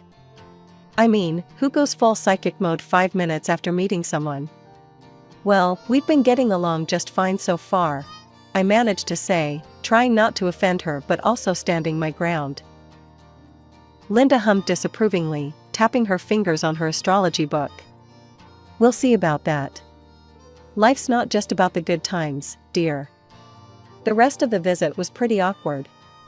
Linda kept dropping hints about ensuring compatibility and watching out for the retrogrades. I couldn't believe the stuff coming out of her mouth. Jake was super apologetic on the drive home. "Sorry about that. She can be a bit much," he admitted, looking genuinely embarrassed. "A bit much? Jake, she basically said we're doomed because I'm an Aries," I said, trying to laugh it off, but honestly, it stung a bit. Driving back, I mulled over everything. Linda was definitely a force to be reckoned with, but I wasn't about to let her or her astrological charts dictate my relationship. I liked Jake a lot, and no amount of bad star alignment was going to change that. So there we were, a year into this whirlwind, and somehow, despite all the cosmic crap Linda tried to throw our way, Jake popped the question. We were at our favorite pizza spot. Jake got all nervous, which was funny because he's usually Mr. Cool. He slipped the ring box across the table right as I was about to dive into a slice. "Jenna, will you marry me?" he blurted out, almost knocking over his drink. I was so shocked I nearly choked on my pizza. "Hell yes," I managed to get out, once I stopped coughing. Everyone around us started clapping, and I was just there, all teary-eyed and laugh-crying. Planning the wedding, on the other hand, was anything but beautiful at first. Trying to make a guest list and figure out a venue was stressful enough without Linda's constant input.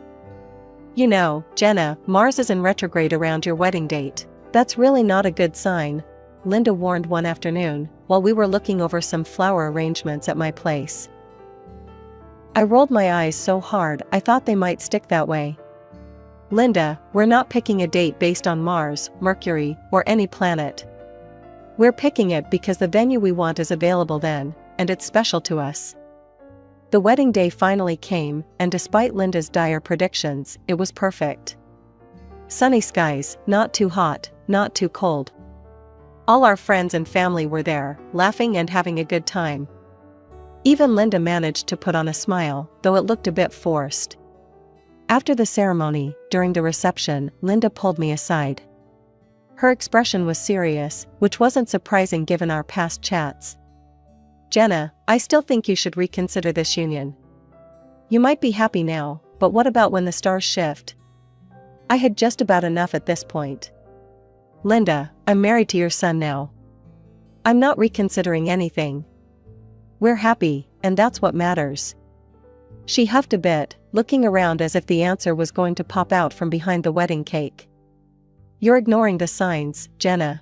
But remember, I warned you." "Duly noted, Linda. Now, if you'll excuse me, I'm going to dance with my husband at our wedding, which, by the way, is going wonderfully despite the bad signs." Jake caught my eye from across the room and gave me a thumbs up, knowing all too well the conversation I'd just survived. We spent the rest of the night dancing, laughing, and truly enjoying every moment. Life after the wedding felt like a sweet dream, but as with all dreams, reality has a way of creeping in. Linda's relentless comments were that reality for me. Every time we visited, she'd have some snarky comment ready. One Sunday afternoon, we were at her place for what I hoped would be a peaceful visit. No such luck. "So, Jenna," Linda began as she served the tea. "Still no good news on the baby front? You know, I read that some people are just cursed. Bad energy or something." I almost choked on my tea. "Linda, really, that's not how it works.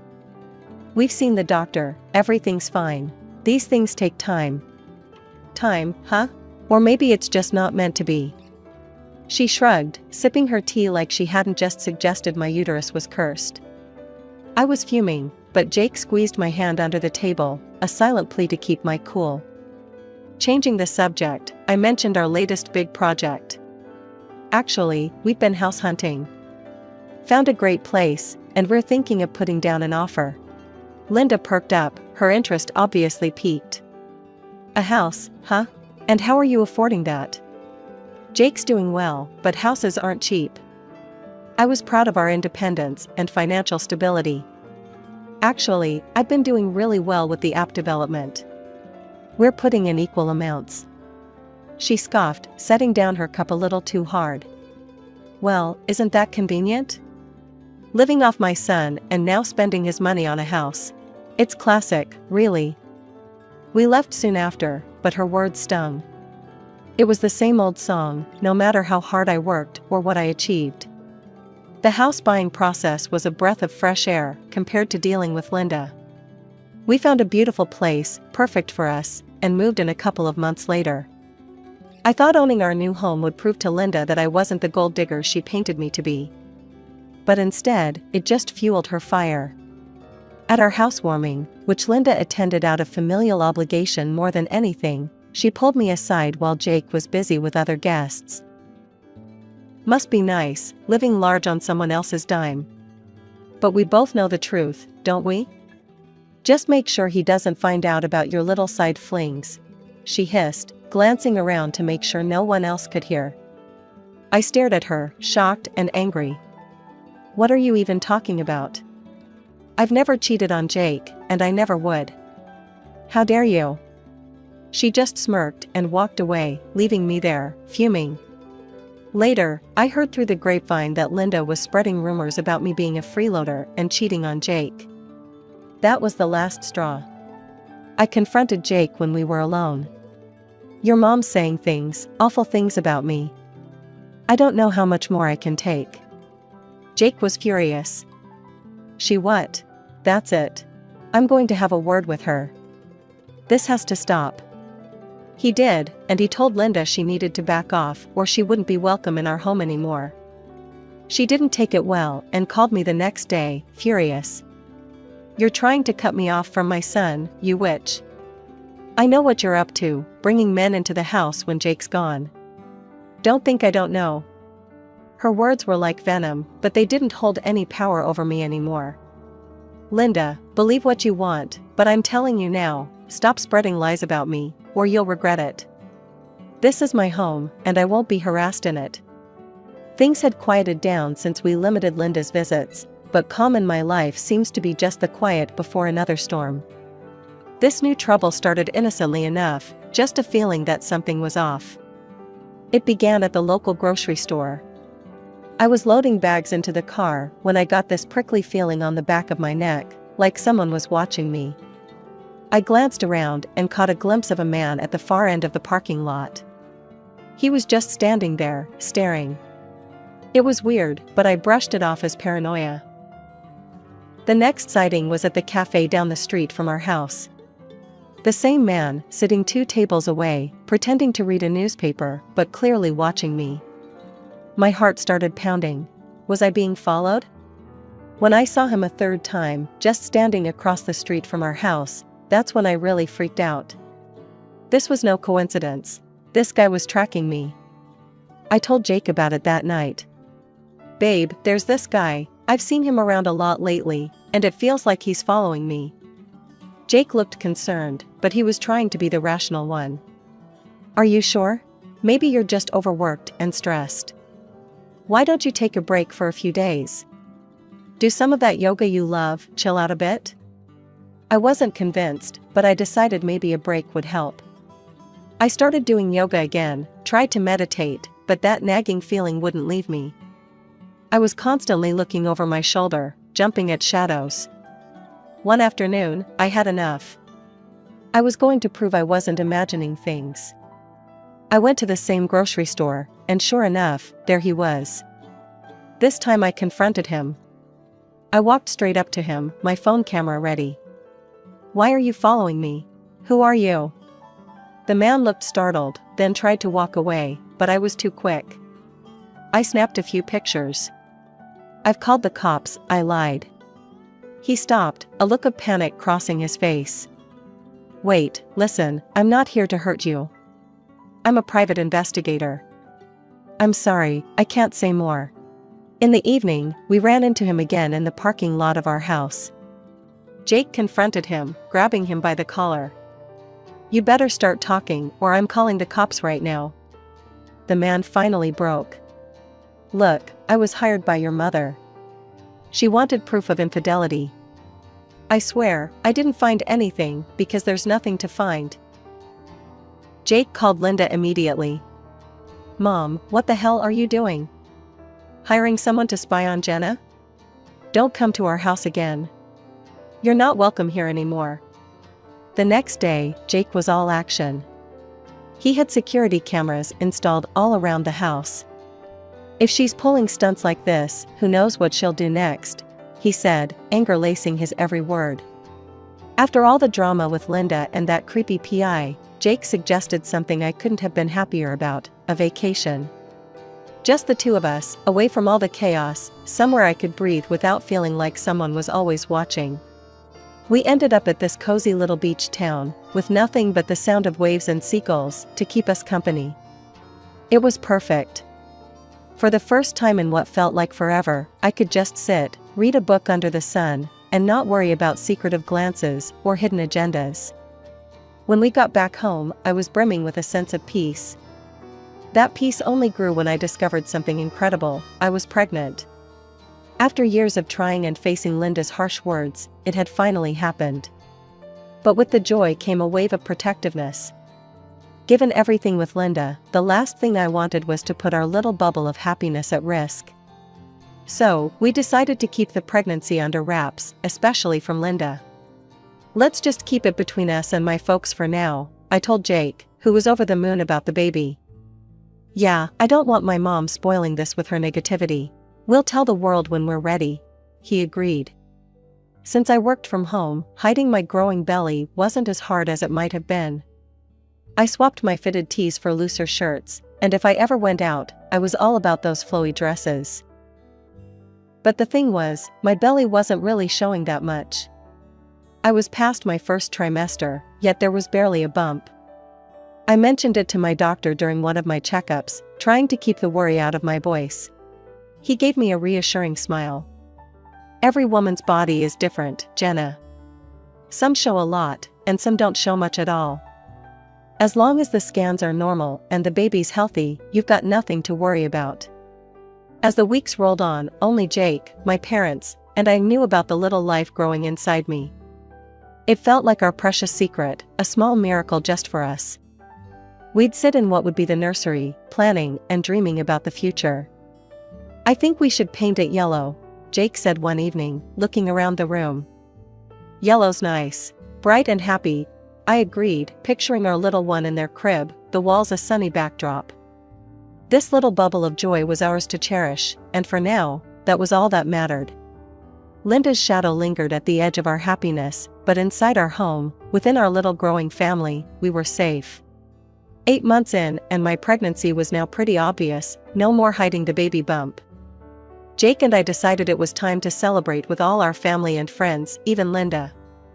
I figured maybe if she saw how real and beautiful this was, she might drop her vendetta.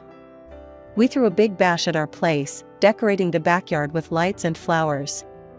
I felt like royalty, floating among our guests with Jake by my side, everyone so excited and happy for us.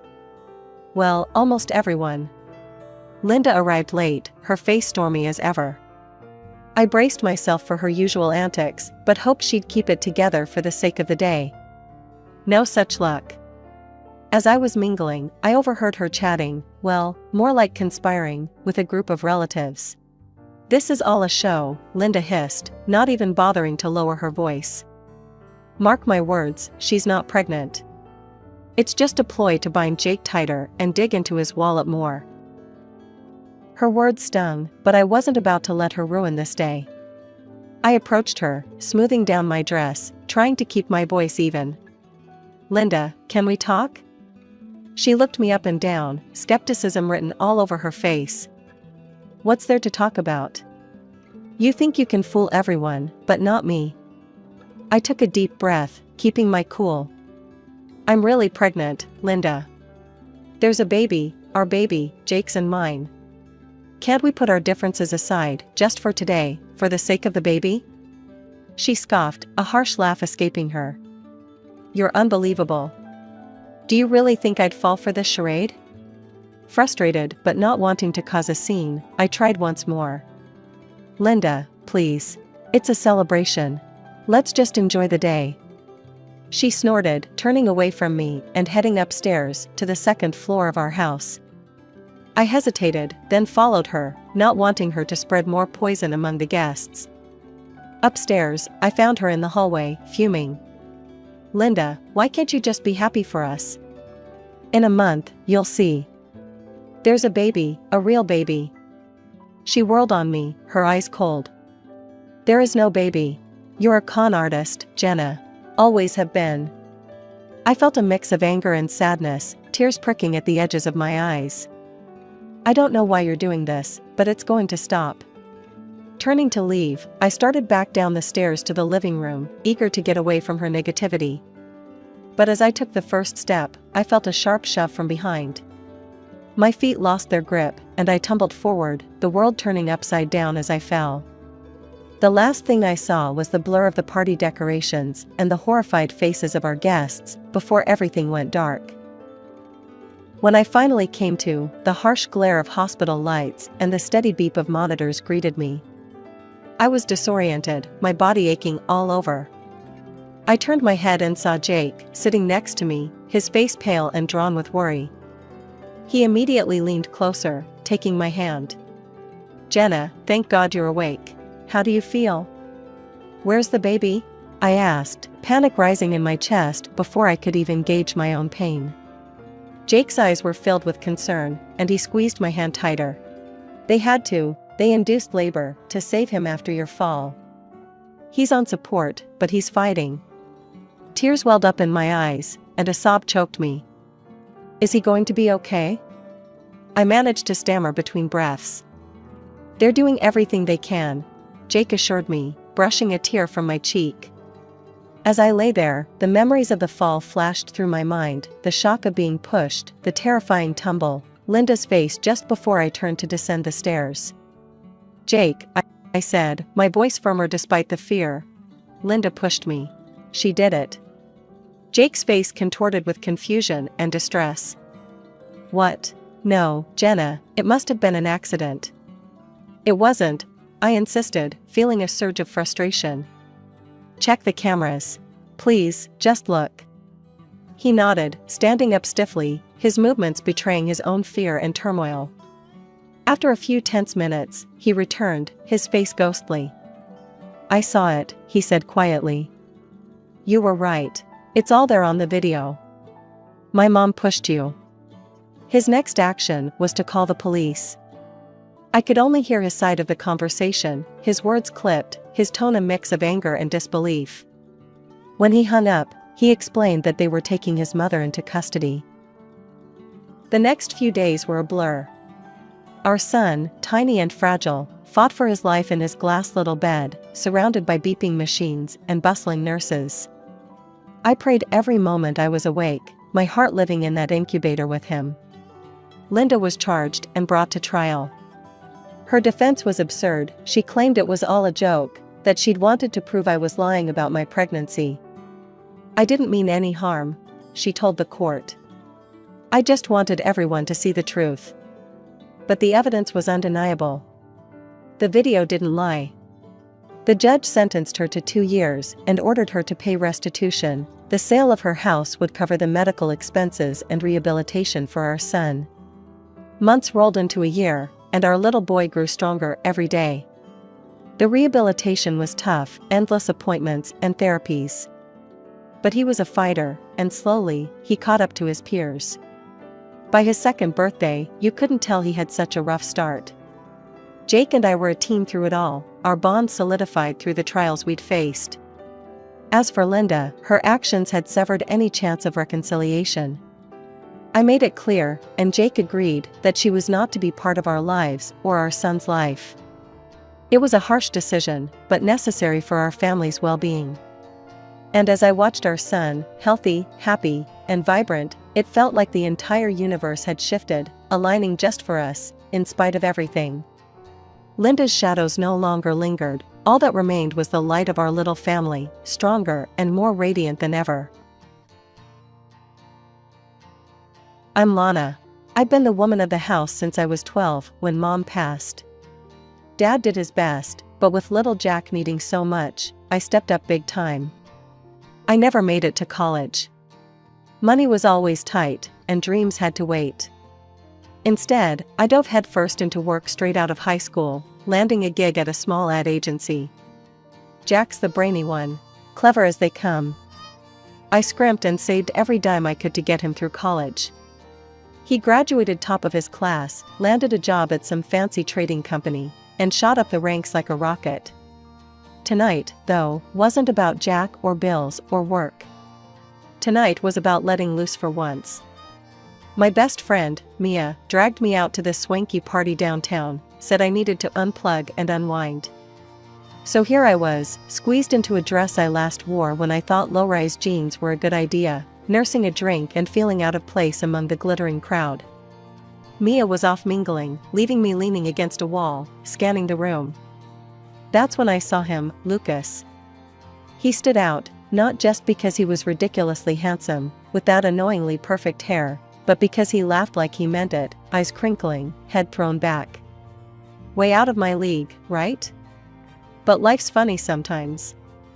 He caught me staring, smiled, and walked over. My heart did a weird flip. Hi, I'm Lucas. I couldn't help but notice you from across the room, he said, voice smooth like he practiced it. I blinked, words stuck somewhere between my brain and my mouth. Lana. Hi. Enjoying the party, Lana? His eyes twinkled with genuine curiosity, not the bored politeness you'd expect at these things. It's all right. Not really my scene, you know? Too many ties and high heels, I muttered, feeling my cheeks heat up. He laughed, and it was like a warm blanket on a cold night. I hear you. I'm about ready to ditch the tie myself. So, what do you do when you're not critiquing fashion choices at fancy parties? Advertising.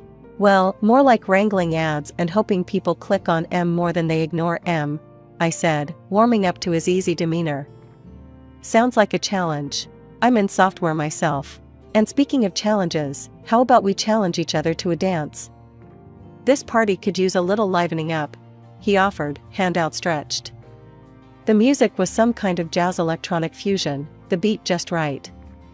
We moved awkwardly at first, but soon found a rhythm. By the end of the song, I was laughing, breathless, and surprised at how much fun I was having. As the party wrapped up, Lucas leaned in. Could I see you again? Maybe somewhere less sparkly? Sure, I blurted out, surprised at my own boldness. I'd like that. We exchanged numbers, and he flashed me another heart-stopping smile, before disappearing into the night. Walking home later, under the streetlights with the city quiet around me, I couldn't help but think maybe, just maybe, this was the start of something new. Since that party, me and Lucas had been pretty much inseparable. It felt like we'd known each other for ages, not just a few months. We'd go out for cheap eats, walk around the park, or just hang at my place, talking till it was way past decent bedtime hours. Lucas had this way of making everything seem interesting. It was a chilly Saturday when he said, "Hey, let's go for a drive." "Sure, where to?" I asked, pulling on my oldest, comfiest sneakers. "It's a surprise. Trust me, you'll like it," he winked, that grin plastered on his face that told me trouble in the best way possible. We drove out of the city, the buildings shrinking behind us. After about an hour, we ended up at this little lookout spot overlooking the river. The sun was just setting, turning the sky all sorts of crazy beautiful colors. Lucas led me to a secluded spot, pulled out a blanket from his car, and we just sat there, watching the light fade. "You know, Lana, these past months with you, they've been the best," he started, his voice more serious than usual. "I love being with you. You make everything better, and I can't imagine not having this, not having you." I didn't know what to say. I mean, I felt it too, but hearing it? That was something else. "Lucas, Before I could finish, he reached into his jacket pocket and pulled out a small box. My heart skipped about a dozen beats. "Lana, will you marry me?" he asked, opening the box to reveal a ring that sparkled even in the fading light. I stared at him, then at the ring, and all I could think was how this wasn't my world. Fancy rings, proposals at sunset, that was stuff for other people, not me. But looking at Lucas, seeing him all nervous and hopeful, I realized that maybe, just maybe, it could be my world too. "Yes, Lucas. Of course, yes." I laughed, the sound bubbly and a bit hysterical, even to my own ears. He slid the ring on my finger, and we hugged, the world spinning around us like one of those cheesy movie scenes. But it didn't matter. It was real, it was ours, and it was just the beginning. Or so I thought. When we got back to my place, I called Jack first thing. "Jack, you're not gonna believe this." "What? What's up?" His voice was alert, ready for anything. "Lucas proposed." There was a pause, then, "He what? Holy, are you serious?" "As serious as I can be. I'm getting married, Jack." "Oh, Lana, that's incredible. I'm so happy for you. Lucas is a great guy. You two are gonna be amazing together." "Thanks, Jack. I think so too," I said, a smile so wide my face hurt. We talked a bit more, but I could tell Jack was genuinely stoked for me. It felt good, having my little brother's blessing. It was supposed to be just dinner, but standing at the doorstep of Lucas's parents' house, it felt more like I was gearing up for battle. His mother, Mrs. Aldridge, answered the door with a plastered smile that didn't reach her eyes. "Lana, finally we meet," she said, her tone cool. "Lucas has told us so little about you." I tried to smile, brushing off the chill her words left. "Thank you for having me, Mrs. Aldridge." "Oh, please, call me Diane," she insisted, but her voice was stiff, formal. The house was immaculate, like something out of a home decor magazine, and it made me self-conscious of every speck of dust I might have carried in. We moved into the living room where Mr. Aldridge was already seated, looking up from his newspaper with a scrutinizing gaze. "So, you're the girl who's stolen my son's heart," he remarked, not unkindly. I nodded, managing a small "yes, sir," before settling into an armchair Lucas pointed out, feeling it swallow me whole. Diane didn't waste any time. As soon as we were seated, she began her interrogation, her questions sharp and her curiosity seeming more like an investigation. "Lana, Lucas mentioned you grew up locally. Tell me about your family." I cleared my throat, feeling Lucas's tense gaze on me. "Well, it's just been me, my dad, and my younger brother for a long time. My mom passed away when I was young." Diane's eyebrows rose slightly, and she exchanged a quick, unreadable look with her husband. "I see. And without a mother, how did you manage the finer aspects of becoming a lady?" Her question stung, its implication clear, but I kept my composure. "My dad did his best, and I learned to handle things myself. It made me independent, strong." Diane murmured, glancing up as if assessing this information. She then continued, "And your education? Lucas mentioned you didn't go to college?" I nodded, feeling the old familiar pang of inadequacy.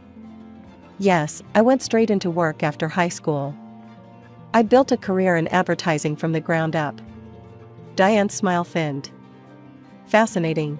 And here I thought Lucas would marry a woman of educational standing."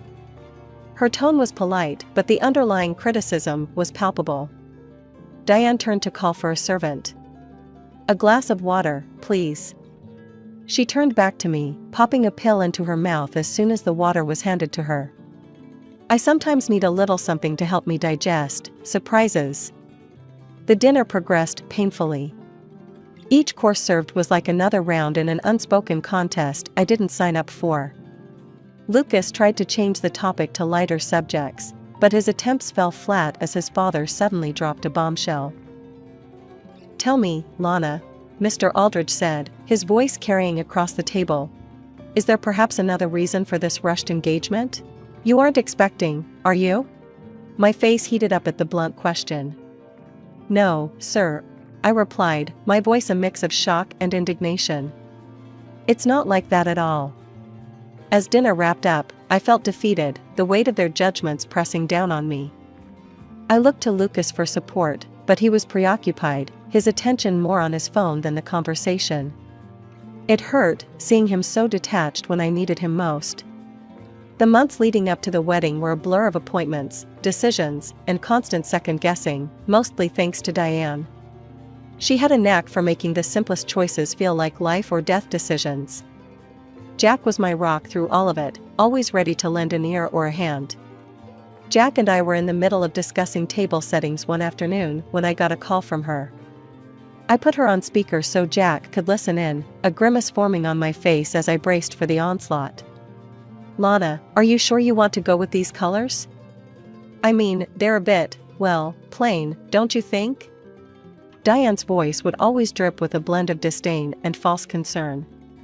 "Diane, we thought these colors were neutral, elegant." I tried to defend our choice, but my voice wavered under her scrutinizing tone. "Darling, neutral is just another word for boring. Remember, this wedding isn't just about you, it's about our family too. We have a reputation to uphold," Diane responded sharply. Jack rolled his eyes, mouthing, "Here we go again," as he listened. Frustrated, I suggested, "What about adding some brighter accents? Maybe some red napkins? They could really pop against the white tablecloths." There was a pause on the line. "Red? Are you serious? That's the epitome of tacky, Lana. Red is so garish. It's completely out of the question." Diane shot down the idea instantly. Yet, just a week later, at a meeting with the venue's event coordinator, Diane did a complete 180. "You know what would really stand out? Red napkins, and oh, let's not forget red flower vases for each table," she exclaimed with a flourish, as if it were her idea all along. I sat there, stunned, exchanging a bewildered look with the coordinator who seemed just as confused. Jack, who had tagged along, snickered under his breath. "She's unbelievable. Did you not say last week that red was tacky?" I couldn't help but confront her as politely as I could manage. Diane waved a dismissive hand. "Oh, I meant it's tacky if not done properly. But I trust this lovely lady to handle it with class," she cooed at the coordinator, completely ignoring my input. Later, I vented to Lucas about his mother's contradictory and controlling behavior. "She's driving me insane, Lucas. It's like she's doing this on purpose. Last week, red was tacky, and now it's her brilliant idea?" Lucas sighed, rubbing the back of his neck. "Lana, that's just how they are. They're set in their ways. We can't change them. You know how my mom likes to take charge. Maybe it's easier if we just let her have this one." I was flabbergasted. "Easier for who, Lucas? This is our wedding, not just a party she's throwing." He didn't have an answer for that, just a shrug and a helpless look that said he was as caught in the middle as I felt. The morning of my wedding, the air buzzed with a mixture of excitement and nerves. I stood in front of the mirror, adjusting the delicate lace of my dress, the fabric falling perfectly just how I'd always imagined. My dad knocked gently on the door, poking his head in. "Ready, Lana?" he asked, his eyes misty. I took a deep breath, smoothing down my dress one last time. "As I'll ever be, Dad." He offered his arm, and I took it, feeling the weight of the moment settle over me. We walked together, the sound of our steps mingling with the soft music that filled the air. As we emerged, the sight of friends and family all turned to watch us approach filled me with a warmth I hadn't expected. My dad squeezed my hand as we walked, his presence a calming force. Approaching the altar, my heart skipped a beat, but not just from seeing Lucas waiting there.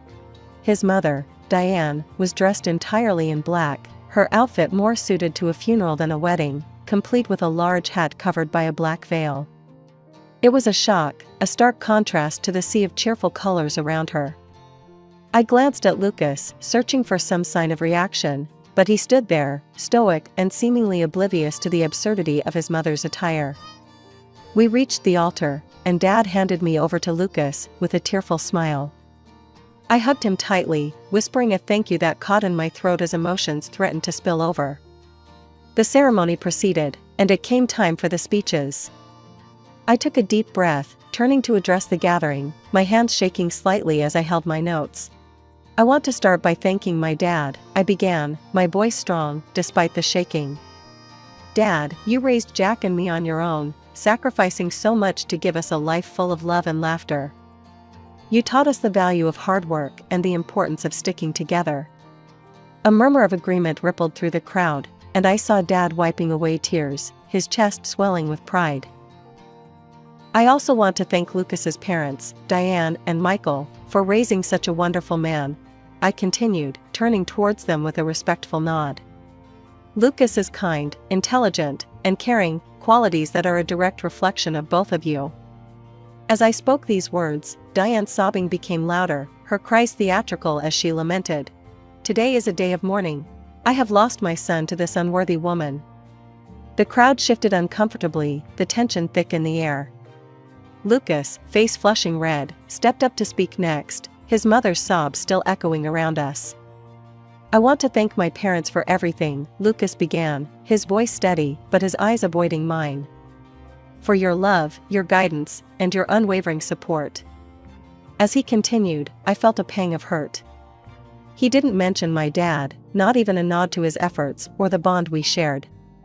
Leaning closer, I whispered to Lucas, "You might want to thank my father too. It's only polite." Lucas barely glanced my way.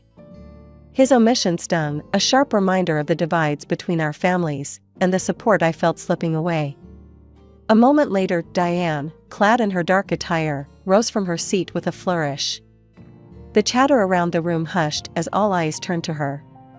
She cleared her throat dramatically, holding up several sheets of paper. "I have something I must say to the bride," she announced, her voice piercing the tense silence. Everyone, including me, froze. It wasn't customary for the groom's mother to make such a speech, but there she was, stepping forward, a determined look in her eye. "Since meeting Lana," Diane began, her voice thick with emotion, "I have undergone considerable stress. The shock has been so severe that I've incurred expenses for psychological consultations and medication." The crowd murmured, some in sympathy, others in disbelief. She continued, "Therefore, I demand compensation for the emotional damage caused by this union." Diane then produced a document and a sleek pen from her purse, thrusting them towards me. "I require that you, Lana, sign a contract to pay us $7,000 monthly for a year to cover these costs." The room was so quiet you could hear a pin drop. I stared at her, my heart pounding, and then turned to Lucas, searching his face for any sign of objection. But instead, he nodded in agreement with his mother. "Lana, you need to respect the new family rules," Lucas stated loudly, enough for everyone to hear. "Please sign the document." I felt like I was in a nightmare, my legs rooted to the spot.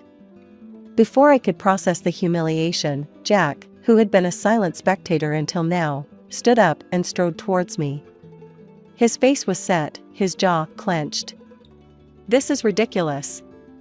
Jack's voice boomed across the hall. He snatched the document and pen from Diane's hands and tossed them onto a nearby table.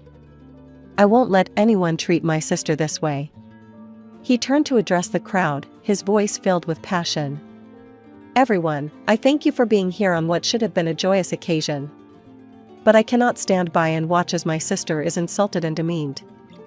Jack paused, his gaze sweeping over the guests, then landing on me with softness. "Lana sacrificed her education for me. She worked to ensure I could succeed, and today, I plan to thank her by gifting the newlyweds an apartment and sending my new in-laws on a world trip." The murmurs grew louder, a mix of shock and support bubbling in the room.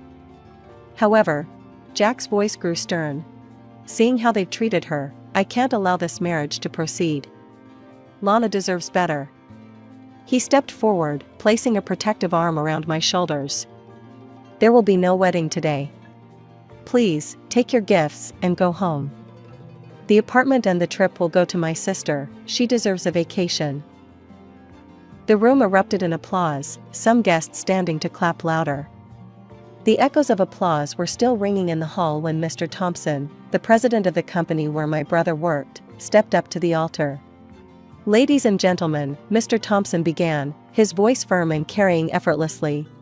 "I'm here not just as a spectator but as someone who has seen firsthand the kind of character and dedication Lana has instilled in her brother, Jack."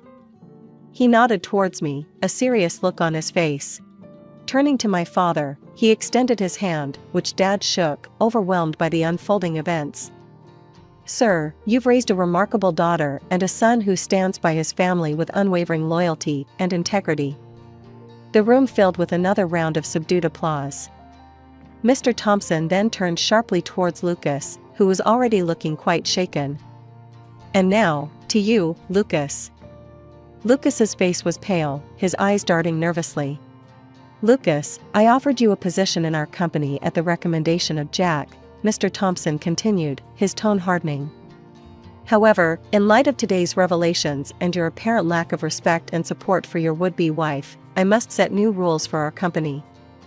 Effective immediately, I am withdrawing my offer of employment to you."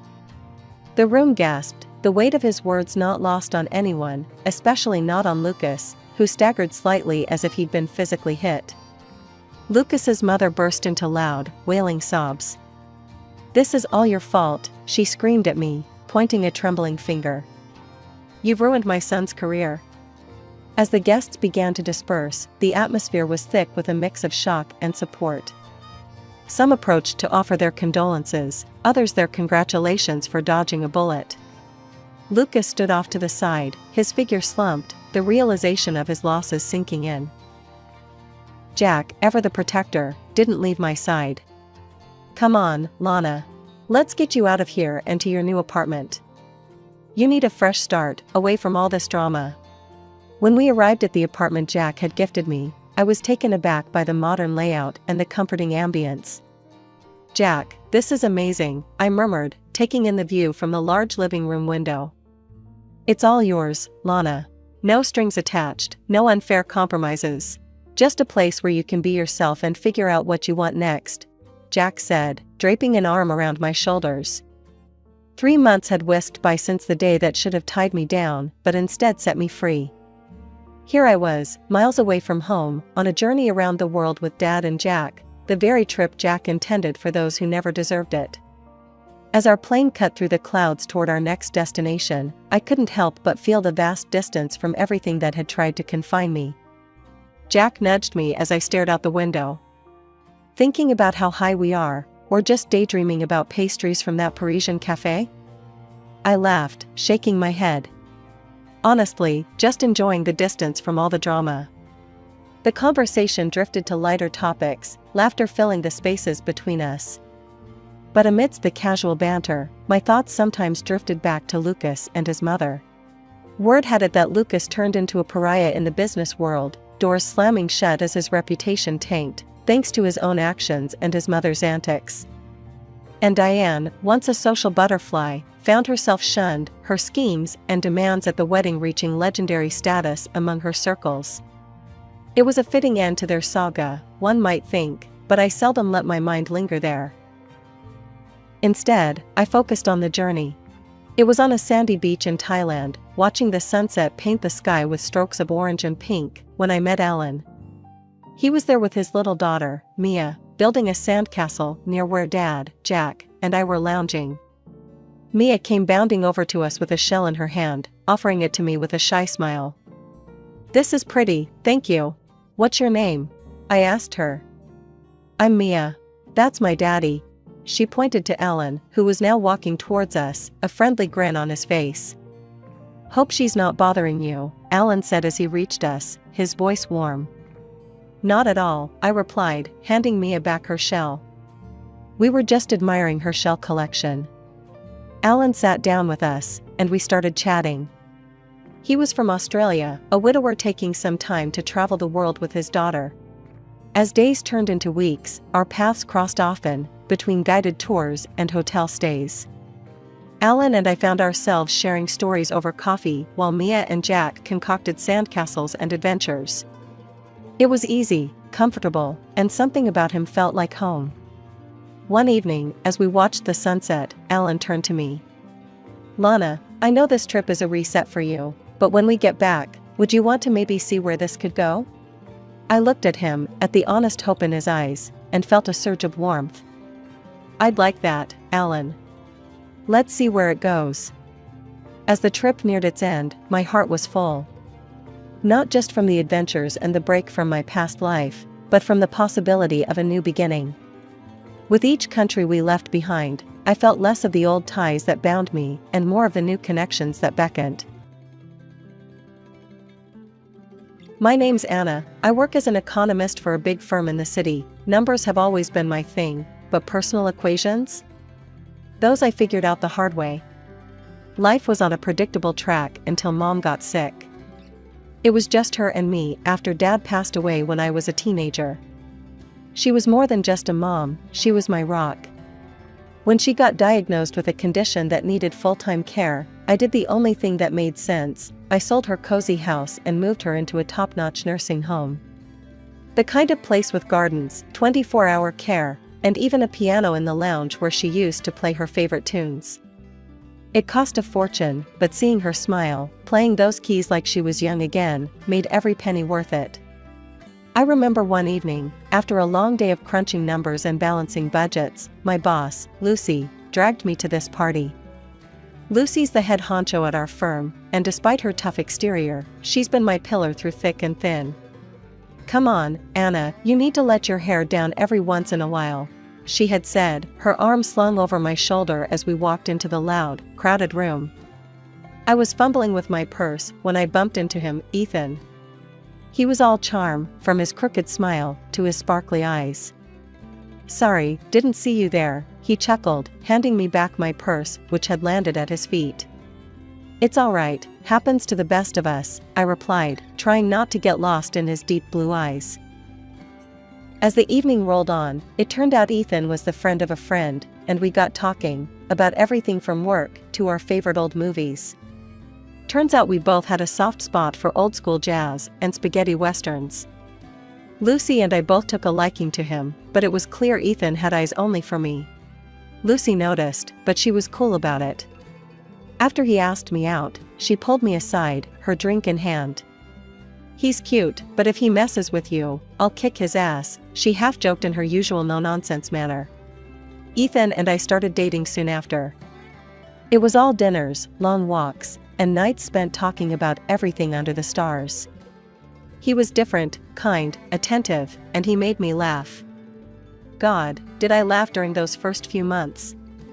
Lucy stayed my rock, supporting me through my mom's worsening health, and my whirlwind romance with Ethan.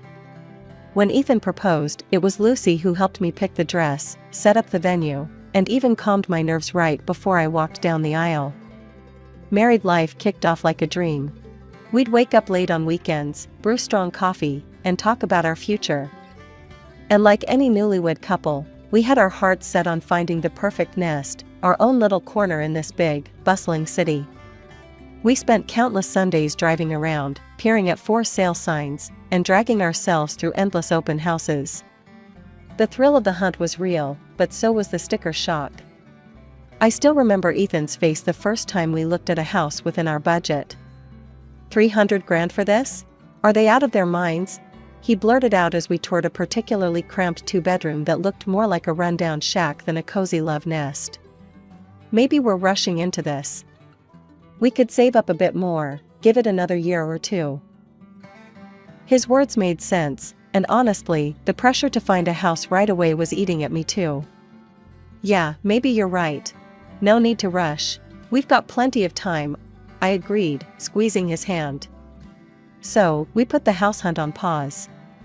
It seemed like the sensible thing to do, and life went on. But things shifted when my mom passed. It was sudden, a call in the middle of the night that left me scrambling to get to her side, only to arrive too late. Losing her was like losing my anchor, and in the weeks that followed, I walked around in a daze. Ethan was there, though, holding me at night while I cried, making sure I ate something, even if it was just toast. One evening, as I was sorting through some of Mom's papers, I found documents from the nursing home about the remaining funds. It was a hefty sum, parked quietly in a savings account, around $200,000. I hadn't thought about it much, with everything going on. Ethan was in the kitchen when I told him. His reaction was, off. Wow, that's a lot of money, babe. You know, that could buy us a house outright. No more mortgage worries, he said, a little too quickly, his eyes not quite meeting mine. I remember frowning, feeling a twinge in my gut. Yeah, maybe, I muttered, folding up the paper.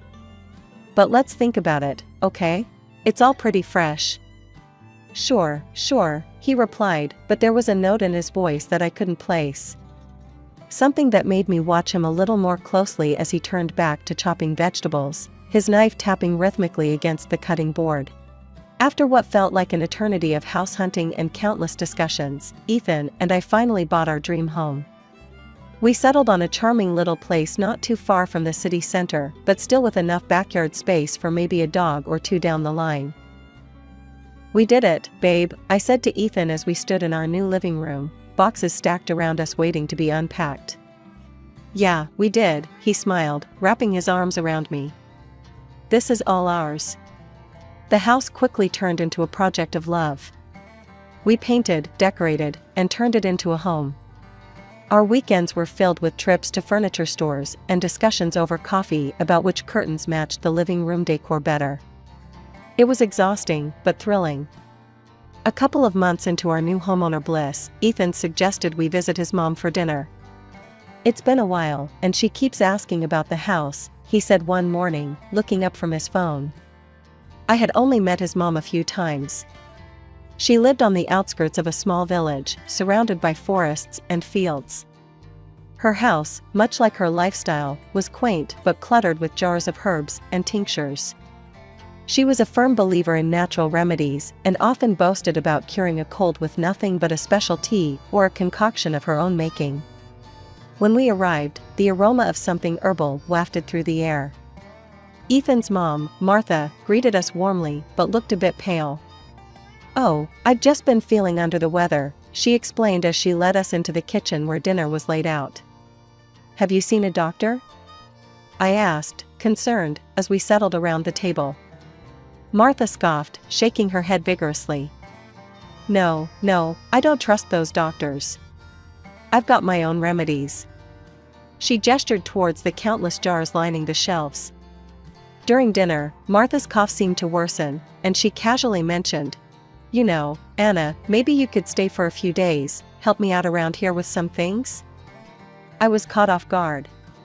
Oh, Martha, I wish I could, but work is slammed right now. We just took on a big project, and I can't really take any time off, I explained, trying to keep my tone gentle. Maybe you should do what my mom did? Martha's eyes narrowed a bit. I remember you put your mother in a nursing home, she said abruptly. Maybe that's what you think I need too. I felt a stab of pain at the mention of my mom. It was the best option for her, Martha. She needed professional care that I couldn't provide at home. Martha shook her head, dismissing my explanation. I would never let strangers take care of me. I'll stick to my herbs and tinctures, she declared, gesturing defiantly at her collection. The rest of the dinner passed in uncomfortable silence. Ethan didn't say much, and I felt the tension thickening. As we drove home, I tried to break the ice. "Ethan, I didn't mean to upset your mom. It's just..." He cut me off, his voice cold. "Maybe you could have been a bit more understanding, Anna. She's old school, you know how she is." When Ethan and I walked through the door of our home that night, the silence was deafening. The drive had been icy cold, the kind of silence that weighs down every word before it can be spoken. We both knew something had shifted, and not for the better. As I hung up my coat, Ethan finally broke the silence.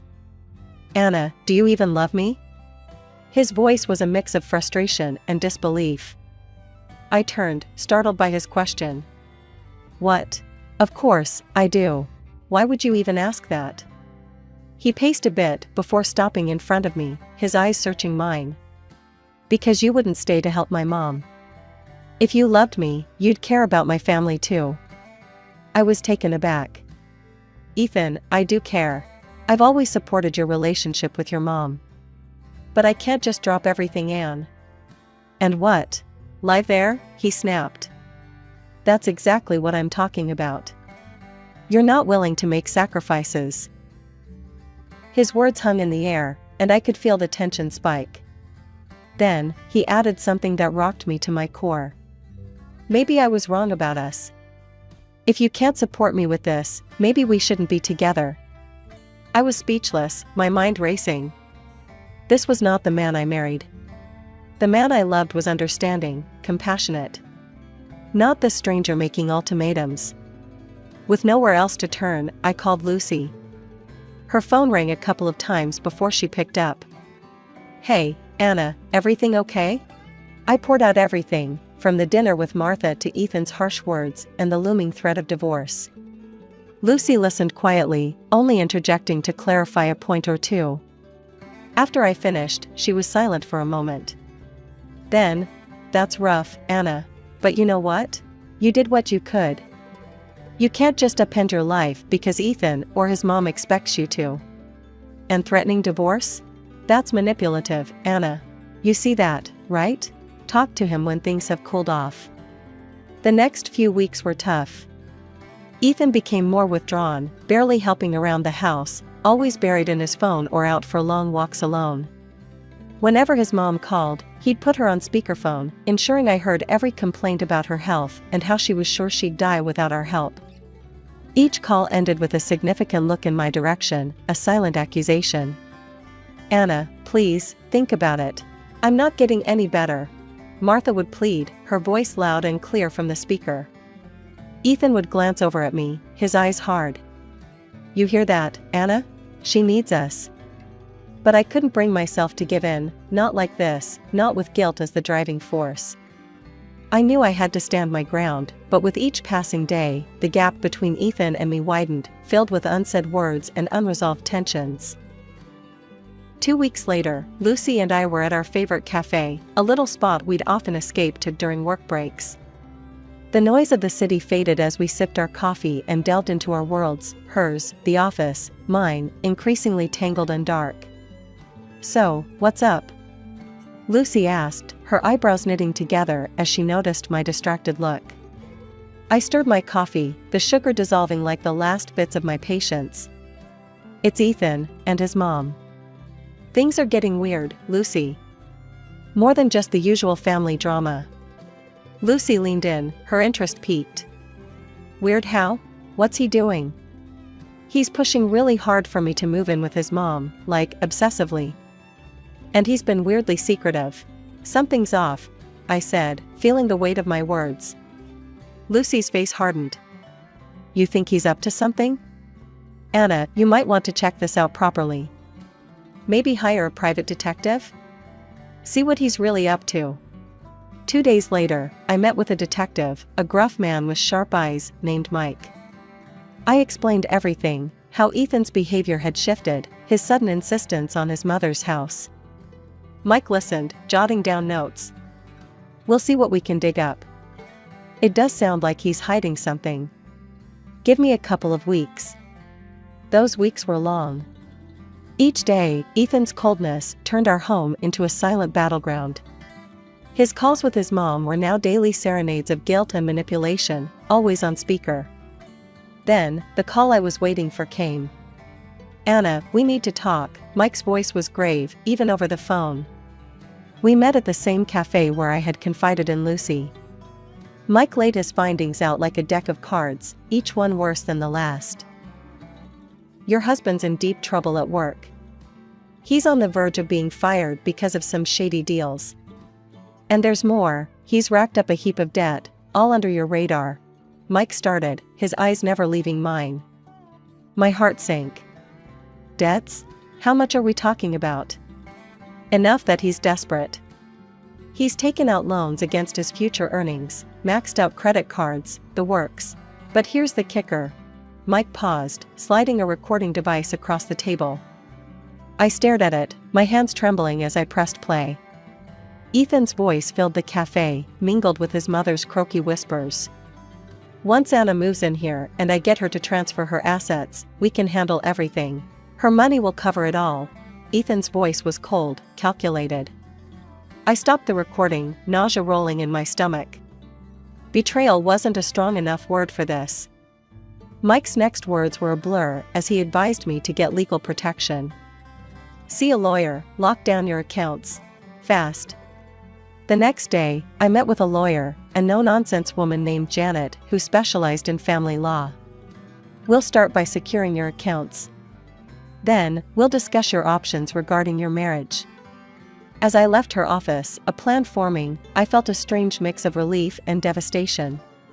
Relief that I was taking steps to protect myself, and devastation that the man I loved, the man I had married, was a stranger. It was a week of sleepless nights and distracted days at work. The phone rang, startling me from a report I'd been staring at for far too long. It was Lucy. Her voice was urgent. "Anna, can you come to my office? Now. We need to talk." A chill ran down my spine. "Sure, I'll be right there," I replied, my mind racing with possibilities. Lucy's tone had been serious, more than usual. I made my way to her office, my stomach tightening with every step. As soon as I walked in, Lucy shut the door and gestured for me to sit. She looked grave, her usual playful demeanor gone. "Anna, there's something you need to hear," she began, her voice low. "Ethan has been calling me. A lot. He's been making advances. He told me he made a mistake, that he should have chosen me, not you." My heart pounded painfully. "What? Lucy, what are you talking about?" She held up her hand, stopping my barrage of questions. "I recorded one of our conversations. You need to hear this yourself." She pulled out her phone, found a file, and pressed play. Ethan's voice filled the room, smooth and conniving. "Lucy, you know I've always liked you. If only I'd made the right choice back then. But it's not too late. We could fix that." My breath hitched as I listened, each word a dagger. But worse was yet to come. "I need a favor," Ethan continued on the recording. "Could you find a reason to let Anna go? Fire her. Once she's out of work, I can convince her to move in with my mom. Manage her finances, you know? Then there's nothing stopping us. Just think about it. Just us, together." I sat there, numb, as the recording ended. Lucy's face was a mask of fury and disgust. I played along, "Anna." To see how far he'd go. He actually thought I was on his side, she explained, her voice thick with anger. "Why would he want me to move in with his mom so badly?" I managed to ask, my voice barely a whisper.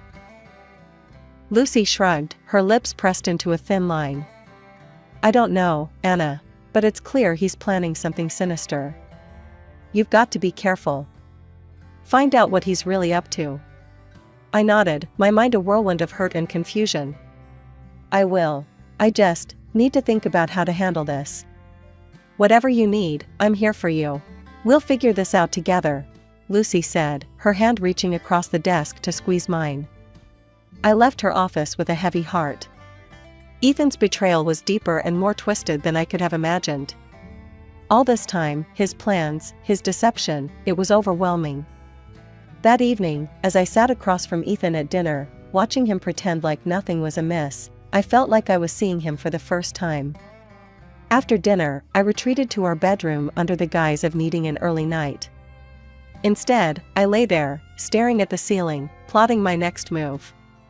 My thoughts kept circling back to one thing: why was it so important for Ethan to get me to his mother's house? What was the ultimate gain? Driving to Martha's house felt different this time. As we pulled up, she greeted us at the door, leaning heavily on her walking stick. Her pale face broke into a strained smile. "Oh, Ethan, Anna, it's so good to see you both. I really could use some help around here. I barely manage to get around these days." Ethan shot me a look, his eyes pleading for me to say something supportive. I nodded slightly, swallowing my apprehension. "I'm sorry to hear that, Martha. It must be tough."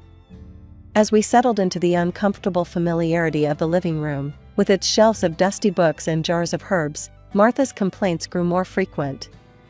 She lamented her inability to even venture into her beloved garden. "Maybe a short walk might help? If you're up for it, I could help you to the garden," I suggested, watching her closely. "Oh, that would be lovely, dear," Martha beamed. "I just need to grab a sweater from the car. It's a bit chilly today," I said, excusing myself. Once outside, I quickly pulled out my phone, activated the dictaphone app, and slipped it into my pocket. My hands shook as I headed back, knowing that whatever was about to unfold would change everything. I helped Martha to her feet, and we slowly made our way to the garden. "I'll be right back, just going to the bathroom," I murmured to Ethan, detouring back inside. Instead of heading to the bathroom, I tucked myself away in a small alcove near the living room, out of sight but within earshot. Their voices were low but clear, and what I heard froze my blood. "Everything's almost ready, Mom. Just a bit longer, and I'll bring Anna here for a visit," Ethan said, his tone disturbingly casual. Martha's response was a chilling giggle. "I prepared everything, dear. Those special herbs I told you about? They'll do the trick. No one will suspect a thing once she starts drinking them." Ethan laughed, a sound that twisted my stomach. "And then it's just us. We can finally use her money to clear my debts and more." Martha's voice was greedy as she replied, "Yes, yes, and you'll inherit everything after she's gone. Just make sure she stays here long enough." I waited, my heart pounding, until their voices faded, discussing mundane plans about the garden. Stepping quietly from my hiding spot, I rejoined them outside as if nothing had happened. "Shall we go back inside? It looks like it might rain," I said, my voice steady despite the turmoil inside. The ride home was a silent nightmare. As soon as we reached home, I mumbled an excuse about feeling unwell and needing to rest. Alone in the safety of our bedroom, I replayed the recording, each word confirming the horrifying truth. The next evening, I walked through the door of our house, my emotions a whirlwind of staged anger and hidden fear. Ethan was in the living room, idly flipping through a magazine. Slamming my bag onto the sofa, I let out a controlled breath to simulate distress. "Can you believe it, Ethan? Lucy just fired me. No warning, nothing, just out of the blue." Ethan's head snapped up, his eyes widening, not with concern, but an unmistakable glint of satisfaction. "Fired? Well, that's unexpected. But, Anna, maybe it's for the best. Now there's nothing keeping you here. You can move in with my mom. You know she needs you."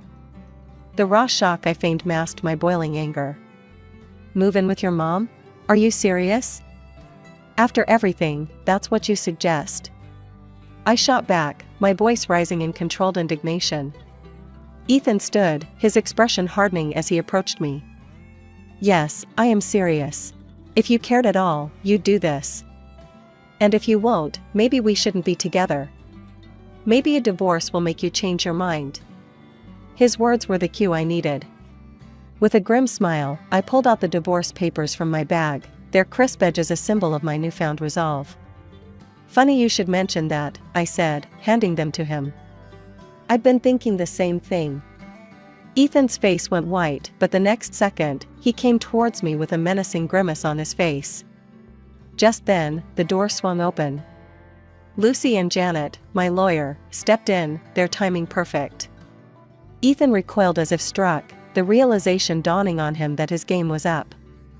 Janet stepped forward, her presence commanding.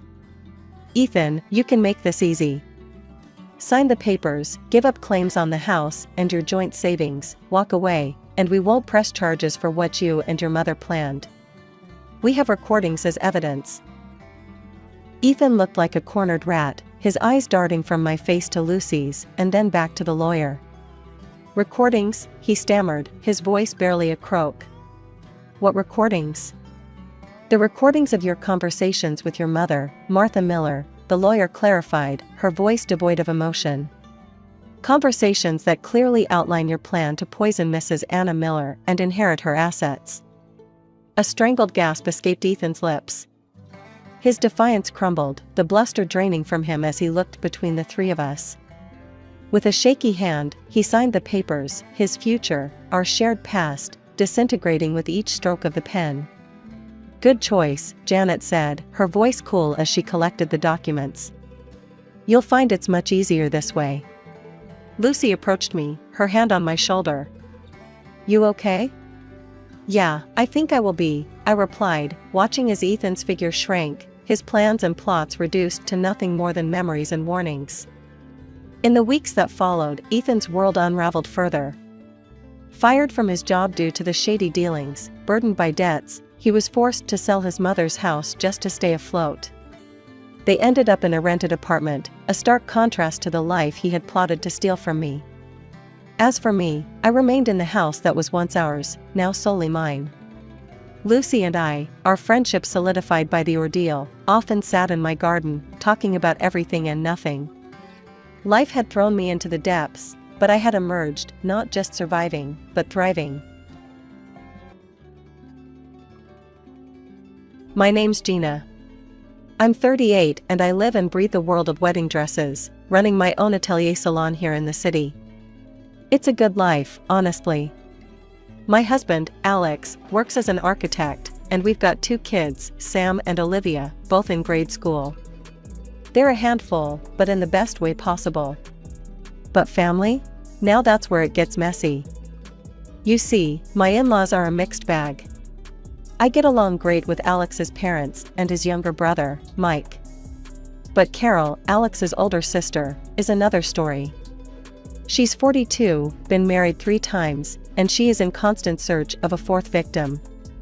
If there were a way to handle her that didn't involve weekly headaches, I'd have found it by now. Let me paint you a picture of a typical family dinner, which will give you a taste of what I deal with. At my in-laws' house, a cozy, well-lit dining room buzzing with chatter. Alex's mom, sweet as ever, is bustling around, setting dishes on the table. Mike and his wife, Jane, are helping with the kids, keeping them entertained. Then there's Carol, draped dramatically on a chair, red wine in hand, voice loud enough to drown out the rest. Carol, waving her glass, says, "So, Gina, still playing dress up with those brides? When are you going to design something real, like haute couture or something?" I bite my tongue, focusing on dishing out some mashed potatoes. I've learned that engaging with Carol only fuels her fire. Mike chimes in, trying to change the subject. "Hey, Carol, heard you're planning another wedding. What's the lucky guy like?" Carol smirks. "Oh, you know, successful, rich, what you'd expect.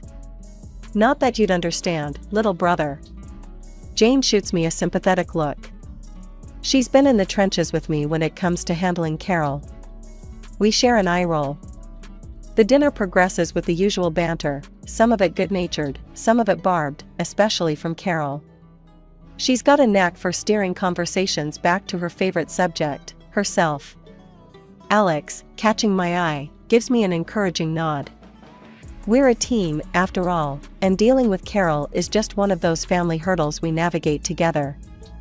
The evening wraps up with promises to meet again next month. I hug my mother-in-law goodbye, feeling the solidarity in her tight squeeze. Driving home, Alex reaches over to squeeze my hand. "You okay?" "Yeah," I sigh, watching the city lights blur past. Just another day in the life, right? Right, Alex agrees, a smile in his voice. But hey, we've got each other, and that's what counts. And he's right. Despite the Carol-induced drama, we have a solid little world of our own, and nothing, not even a sister-in-law with a penchant for theatrics, can take that away from us. One typical Thursday morning found me knee-deep in tulle and satin, sketching out a new design that had popped into my head overnight. The atelier was quiet, save for the soft hum of the sewing machine from the corner where my assistant, Lisa, was working on a rush order. That's when my phone buzzed, a call from Jane, my brother-in-law Mike's wife. "Hey Gina, guess what? You will not believe what I just heard." Jane's voice crackled with mischief over the phone. I leaned back in my chair, ready for a bit of gossip to break up the morning monotony. "Hit me. What's the latest?" "So, Carol's getting married again. Fourth time's the charm, right?" Jane laughed, and I couldn't help but chuckle along. "Seriously? Again? What is it this time? Did she find another millionaire looking for a trophy wife?" I asked, half joking. "Bingo, some real estate mogul from out of town. She's planning the wedding of the century. Again. You're probably going to get the SOS for a dress soon, so brace yourself," Jane warned. I sighed, picturing the impending headache. "Well, thanks for the heads up. I guess I should start stocking up on aspirin and patience." Just then, Lisa piped up from her sewing station, having overheard parts of the conversation. "Not Carol again. Her last dress was a nightmare to adjust. Remember how she kept changing her mind about the lace?" "Yeah, I remember," I replied, rubbing my temples just thinking about it. "Well, let's just hope she finds another designer this time around." But fate, and Carol, had other plans. No sooner had I hung up with Jane than the front bell of the atelier tinkled, announcing a visitor. Speak of the devil, and she shall appear. Carol, draped in a designer scarf and oversized sunglasses, strutted into my shop like she owned the place. Her mother, Helen, followed behind, her expression apologetic. "Gina, darling, I need your magic hands again. We have a wedding to plan," Carol announced loudly, removing her sunglasses and looking around the atelier with barely concealed disdain. I forced a smile, masking my reluctance. "Carol, congratulations on the engagement. But are you sure you want to go through the dressmaking process with me again? It was quite a ride last time." "Oh, come on, who else in this town can handle my exquisite taste? Plus, you owe me a favor for not completely ruining the last dress," Carol quipped, her laugh sharp and short. Helen gave me a pleading look. "Gina, dear, I know Carol can be a bit much, but we would really appreciate your help. You know, family." "Yeah, family," I echoed, the word tasting sour in my mouth. "All right, Carol. Let's see what we can do. But this time, we're doing things my way. Agreed?" Carol pursed her lips, clearly not pleased with the conditions, but nodded anyway. "Fine, but I have specific ideas this time. It needs to be spectacular. More spectacular than the last three." As they left, I turned to Lisa, who was smirking. "What did I do to deserve this?" Lisa shrugged, her eyes twinkling with sympathy. "Who knows? But hey, if anyone can handle Carol's craziness, it's you." The rest of the day passed in a blur of fabric and sketches, but Carol's impending fourth wedding, and the gown that would surely be a thorn in my side, loomed large in my thoughts. The following week, true to her word, Carol stormed into my atelier with a thick folder under her arm and a fiery determination in her eyes. Her mom, Helen, tagged along, her smile tight, like she was bracing herself for the hurricane that was her daughter. "All right, Gina, I've been all over Pinterest and Instagram. I know exactly what I want this time. It's going to be bold, beautiful, and a bit scandalous," Carol declared, slamming the folder onto my work table and flipping it open to reveal a collection of the most over-the-top wedding dress designs I'd ever seen. I took a deep breath, skimming through her pics. "Carol, these designs, they're quite youthful. Are you sure this is the route you want to go down? What's that supposed to mean, Gina?" You think I can't pull off these styles? Is that it? Carol snapped, her voice sharp. No, it's not that. It's just that these are very revealing. Maybe we could adapt some elements to make it more you, I suggested, trying to keep the peace and steer her towards something more flattering. Carol waved off my concerns. I know what I want, Gina. And I want this. A dress that'll make everyone's jaw drop. So, can you do it or what? Resigned, I nodded, pulling out my sketch pad. Okay, let's fine-tune the ideas a bit. How about we start with the silhouette? Something that complements your figure? As I started sketching, Carol peered over my shoulder, her critique as subtle as a sledgehammer. No, that's too modest. I want it low-cut, and maybe some high slits. Think sexy, Gina, think wow. And don't forget, I want it white, pure white. I paused, pencil midair. White, again? Carol, you've worn white at your last 3 weddings. Maybe we could try something new? Like a soft peach or even a bold red? Carol slammed her hand down on the table. White, Gina. I'm not some second-rate bride. I want white, the whitest white you've got. And throw in some crystals and pearls. Lots of them. The fitting sessions that followed were no less dramatic. Each time Carol visited, she demanded changes. More beads here, fewer stitches there. Make it more fabulous, Gina. It's not hitting the spectacular mark yet. And each request was delivered with a please that sounded more like a command. One afternoon, after a particularly grueling session where Carol had decided the neckline wasn't deep enough for the 3rd time, I vented to Lisa, who'd been through every step of the ordeal with me. Lisa, if I have to redraw that neckline one more time, I might just turn that dress into a curtain. Lisa chuckled, handing me a cup of tea. Hang in there, boss. It's almost over. And hey, at least it'll be a wedding no one will forget, especially with Carol wearing one of your creations. As I went back to my sketches, adjusting yet another frill, I braced myself for the next fitting. Carol's wedding was fast approaching, and I had a feeling the real drama was yet to unfold. Today was crucial. I had finally completed the cost breakdown for her elaborate wedding dress, and it was time to discuss the numbers.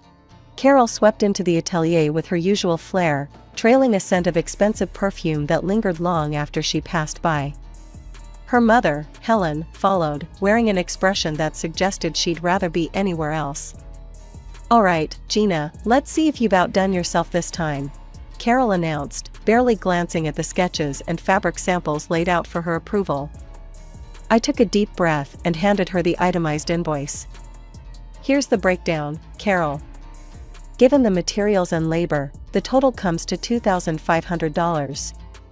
I've already applied a 30% family discount. Carol's eyes widened as she scanned the document. She slammed it down on the table, causing a spool of thread to roll off and clatter to the floor. Listen, Gina, I'm marrying a top businessman. There will be loads of rich, influential guests at my wedding. Think of this as a prime advertising opportunity for you. You should be paying me for wearing your dress. I stared at her, dumbfounded. Paying you? Carol, I'm already cutting the costs significantly. I can't afford to hand out free dresses, even for family. Helen interjected, trying to smooth things over. Carol, honey, Gina's been more than fair. Let's not. Carol cut her off, her voice rising. No, Mom. This is ridiculous. I'm doing her a favor. She should be grateful. The tension in the room was palpable. I crossed my arms, meeting her glare. Carol, I respect your position, but my business isn't a hobby.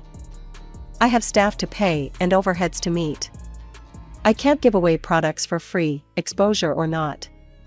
Carol's face turned a shade of crimson. Then you can forget it. I'll find someone else who actually values good publicity. As she stormed out, Helen lingered, her eyes apologetic. I'm so sorry, Gina. I'll talk to her. I sighed, feeling a mix of frustration and relief as Helen followed her daughter out. The rest of the day was a blur of minor tasks, my mind replaying the confrontation over and over. I was still reeling when I got home and recounted everything to Alex. Alex was livid. "She can't exploit your hard work like that, Gina. It's not fair to you or your employees." Later that evening, just as Alex and I were about to turn in, my phone rang. It was Helen. Her voice was soft, tinged with weariness. "Gina, I've been thinking about this afternoon. Carol's being unreasonable, but could we still make it work? Maybe as a wedding gift? It would mean a lot." The request caught me off guard. After a moment's hesitation, I found myself agreeing, despite the day's drama. "All right, Helen. I'll do it. The dress will be my gift to Carol." Working on Carol's wedding dress had turned my atelier into a battleground of frills and demands. Each fitting with Carol was more exhausting than the last. My staff, tired of her antics, had taken to timing their breaks to escape her visits. Lisa, my lead assistant, whispered to me as she grabbed her purse, "We're heading out for a bit. Text us when the coast is clear." As they left, Carol rolled her eyes. "They're so sensitive. You'd think they'd be used to a little criticism in this business." Trying to keep the peace, I continued pinning the dress, while Carol ranted about the upcoming lavish ceremony. The tension was palpable, and I was mentally counting down the minutes until she would leave. A week before the wedding, my phone buzzed. It was Paula, a close friend and also a friend to Carol. "Hey, are you excited about the wedding? I saw the guest list. It's going to be quite the event." I paused, a needle held midair. "The guest list? I haven't actually seen it. But yeah, I guess it'll be interesting. Paula, can you do me a favor and send me the list? Just curious about who's attending." "Sure thing, I'll email it to you now," she replied before hanging up. When the email pinged through, I scrolled through the names, my confusion turning to disbelief. My name was nowhere on it. I wasn't invited. The realization stung more than I expected. Later that evening, I brought it up with Alex. His brow furrowed as he listened. "She didn't invite you? After all the work you've put into this?" "Apparently not," I muttered, feeling a mix of anger and humiliation. Together, we called Carol, hoping it was a misunderstanding. But the conversation quickly spiraled. "Carol, we noticed Gina isn't on the guest list. There's been a mistake, right?" Alex asked, his voice tense. Carol's laughter crackled through the speaker. "No mistake. Gina's just the seamstress, why would she be at the wedding? It's for important people." I felt my heart rate pick up, my grip on the phone tightening. "But I'm making your dress. As a gift, Carol." More laughter. "Yeah, thanks for the dress. But let's not pretend you belong at my wedding, Gina. Just stay home." Alex exploded. "How can you be so ungrateful? She's your family." The call ended with Carol hanging up on us, and Alex was livid, pacing the room as he ranted about his sister's cruelty. I sat there, the weight of the entire situation sinking in.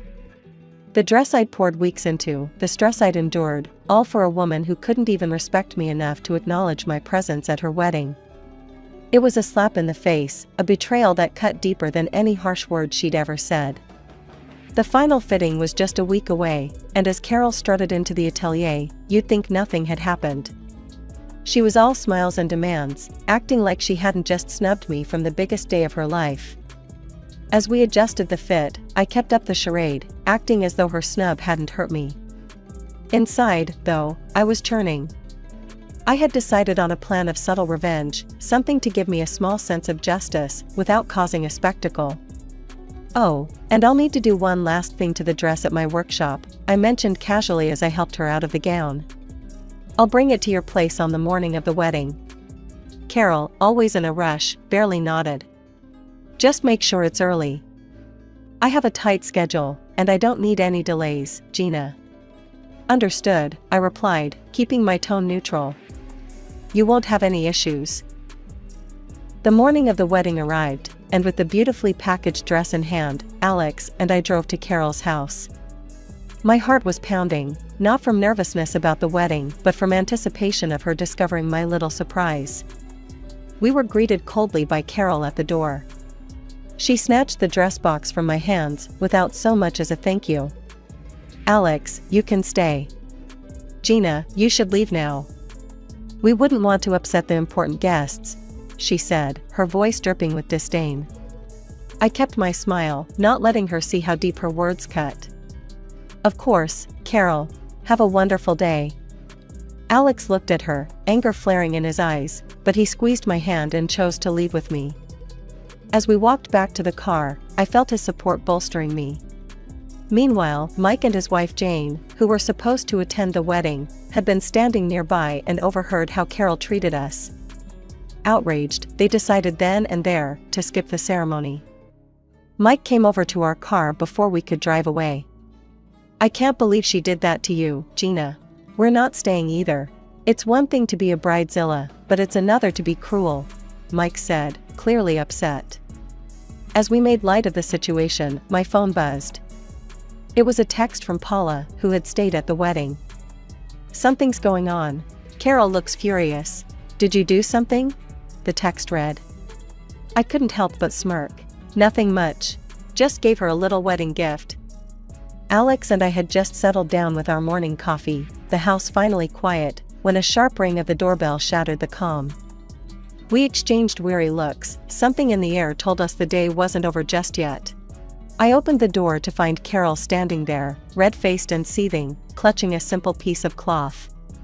Her mother, Helen, stood beside her, a mix of embarrassment and frustration on her face, and Carol's fiancé, a tall, stern-looking man, hovered in the background, his expression grim. "What is this, Gina?" Carol thrust the cloth at me as if it were evidence in a trial. "Explain this now." I took a deep breath, my resolve firm. "That's your wedding dress, Carol. With your arrogance and the way you've treated everyone, that piece of cloth is more than generous." Her face twisted with fury. Carol stepped closer, her hand raised as if to strike. "You've ruined my wedding. I should." Helen caught her daughter's arm midair, holding it tightly. "Carol, stop this right now. Violence isn't going to solve anything." The fiancé finally spoke, his voice cold and decisive. "I can't do this, Carol. You're crazy, your tantrum made that clear. The wedding is cancelled." He turned, starting to walk away. "No, please don't leave." Carol's voice cracked, a mix of anger and desperation, but he didn't stop, didn't even look back as he walked down the driveway and disappeared around the corner. Carol, left standing with just her mother, turned her wrath back to me. "Look what you've done. You're happy now? You ruined everything." Before I could respond, she spun on her heel and stormed off, her mother hurrying after her, casting an apologetic look back at us. Closing the door, I leaned against it, feeling Alex's hand on my shoulder. "Are you okay?" he asked. "Yeah, just shaken," I admitted, and we moved back to the living room, trying to process the rapid unraveling of the evening. It wasn't long before my phone rang. I answered to hear Jane on the other end, her voice urgent. "Gina, you won't believe it. Carol's refusing to pay the wedding organizers now, and it's turned into a huge mess. They've called the police." My heart sank. Oh no, that sounds awful. Did they really have to call the police?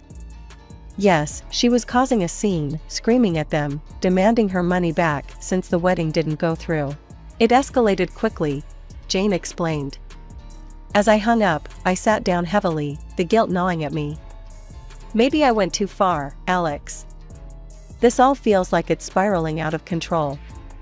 Alex sat beside me, taking my hand. You stood up for yourself, Gina. Carol's behavior has been out of line from the start. This is on her, not you. Despite his words, I couldn't help but feel a pang of sympathy for Carol. She was family, after all, difficult as she was. After the tumult of Carol's would-be wedding day, life slowly returned to a semblance of normalcy, but the dynamics within our family had undeniably shifted. Alex and I had stopped all communication with Carol. The fallout was more than just a cancelled wedding. It had opened our eyes to deeper, more systemic issues within our family that had been ignored for too long. One quiet Sunday morning, Helen came over for coffee. The atmosphere was tense as she walked in, but her first words broke the ice. I wanted to say, "I'm not upset with you, Gina. If anything, I'm to blame for how Carol turned out. I've always given in to her, ever since she was little. It's hard to admit, but I've spoiled her." I poured her a cup of coffee, and we sat at the kitchen table, a light breeze fluttering the curtains. "Helen, you can't blame yourself for Carol's choices. She's an adult, and at some point, she has to take responsibility for her actions." Helen sipped her coffee, her eyes sad. "You're right, Gina. It's just hard, you know? She's my daughter, and I hate seeing her make these mistakes." I reached over and squeezed her hand. "I know, and it's clear how much you love her. But enabling her hasn't helped. Maybe now she'll realize she needs to change." The conversation shifted as Helen updated us on the latest rumors swirling around Carol. Apparently, she had racked up considerable debts, banking on a lavish wedding to a wealthy groom to solidify her financial and social standing. Now, with the groom out of the picture and the wedding cancelled, she was reportedly hiding from creditors. "It's a mess," Helen confessed, shaking her head. "She's staying low, trying to figure things out. I just don't know what she's planning to do about all the money she owes." Alex, who had been listening quietly, finally spoke up. "Mom, it's a tough situation, but maybe facing these consequences will be good for her in the long run. She might learn to stand on her own, stop relying on others to bail her out." Our discussion was deep, filled with a mix of regret and hope.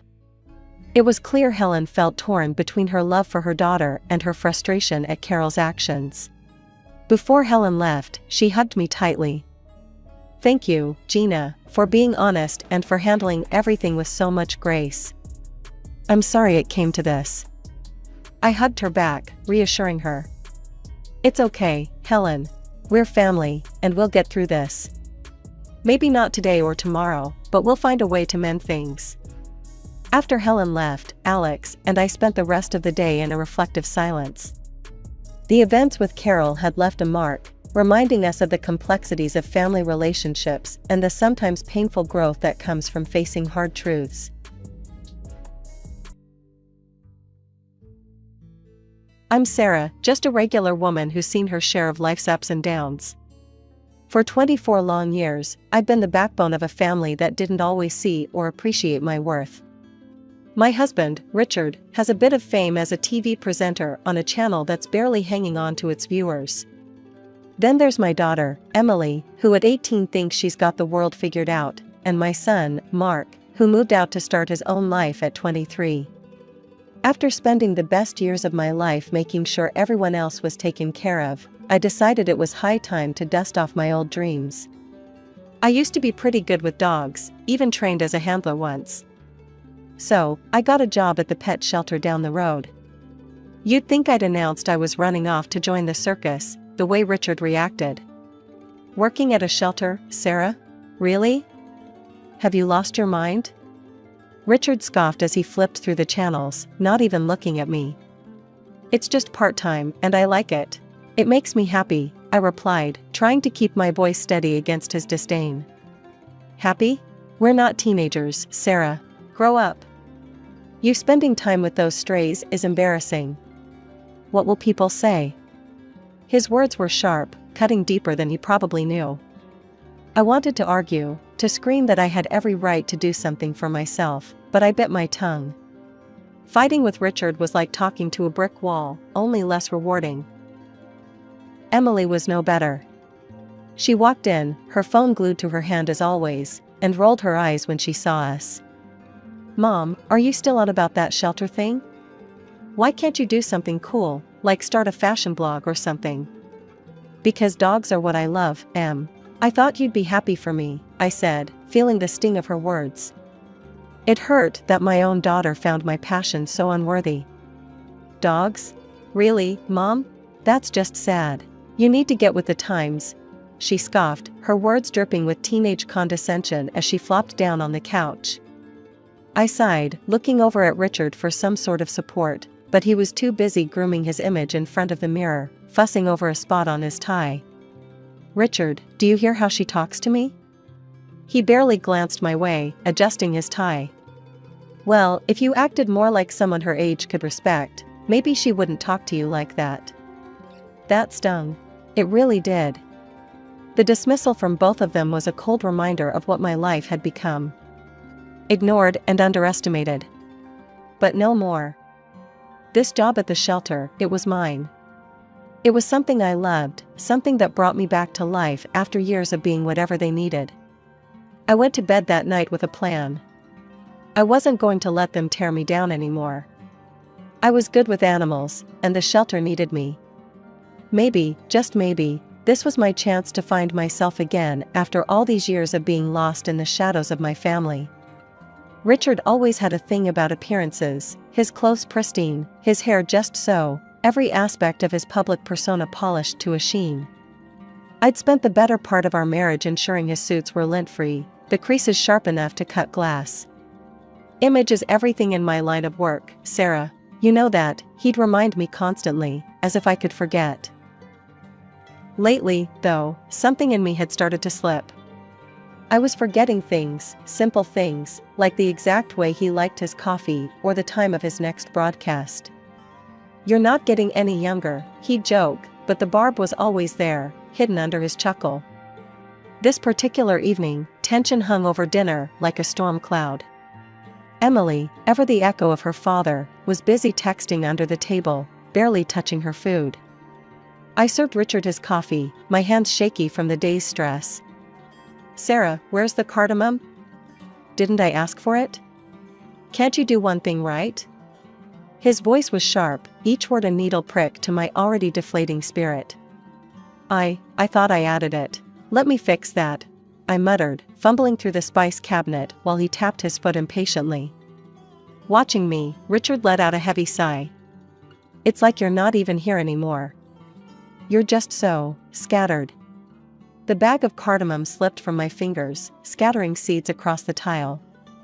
Oh, damn it! I exclaimed, more to myself than to him. Richard rolled his eyes, and Emily let out a snort of laughter from the table. Mom's losing it, Dad. Seriously, she can't even handle spices. She jeered, her voice dripping with disdain. I'm sorry, okay? I'm trying, I said, my voice low, the embarrassment burning my cheeks. Richard's frown deepened. Trying? No, you're failing, Sarah. This isn't just about cardamom or coffee. You're not yourself. You need to see someone, get checked out. I can't have you falling apart on me.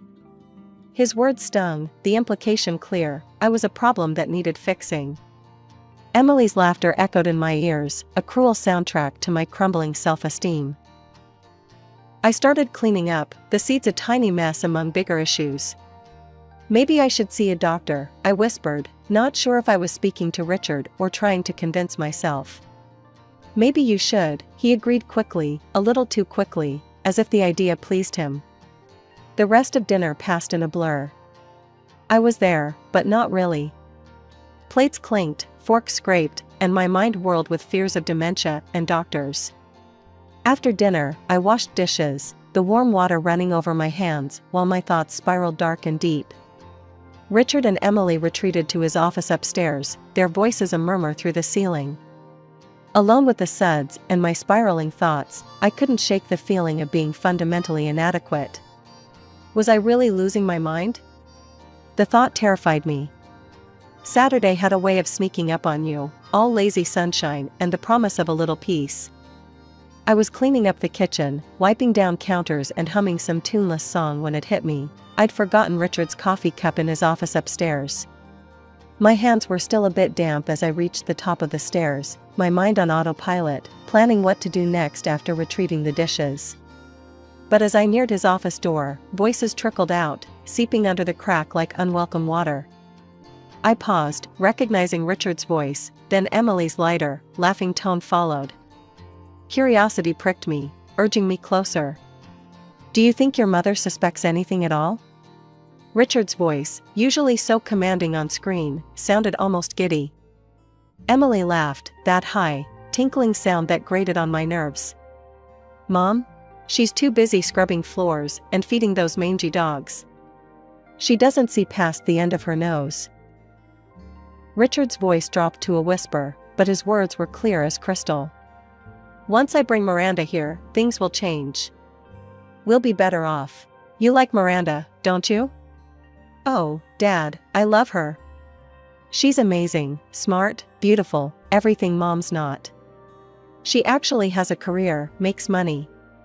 It'll be so cool to have her around. Exactly, my thoughts too.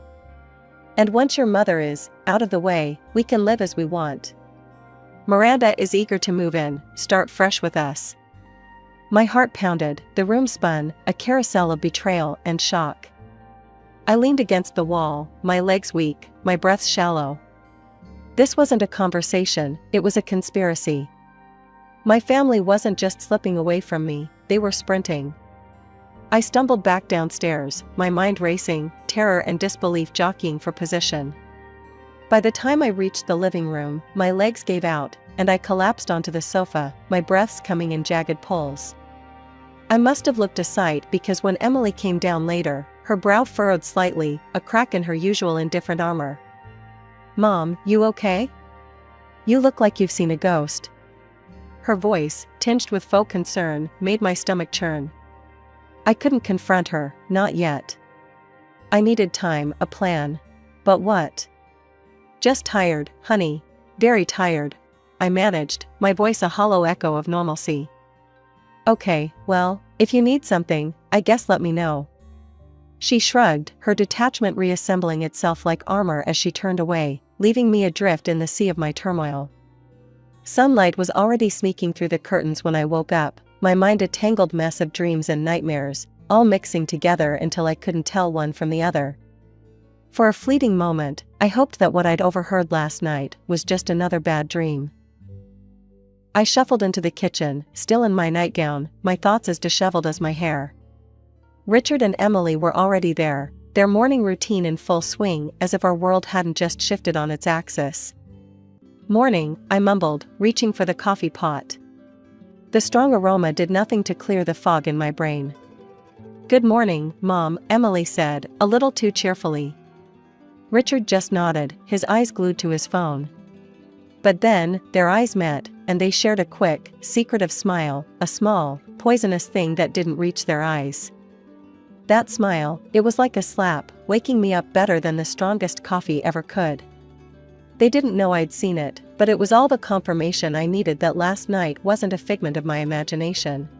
I'm heading to the shelter today. Lots to do, I announced, trying to keep my voice steady. They barely acknowledged it, just nods and mumbles, their minds obviously elsewhere.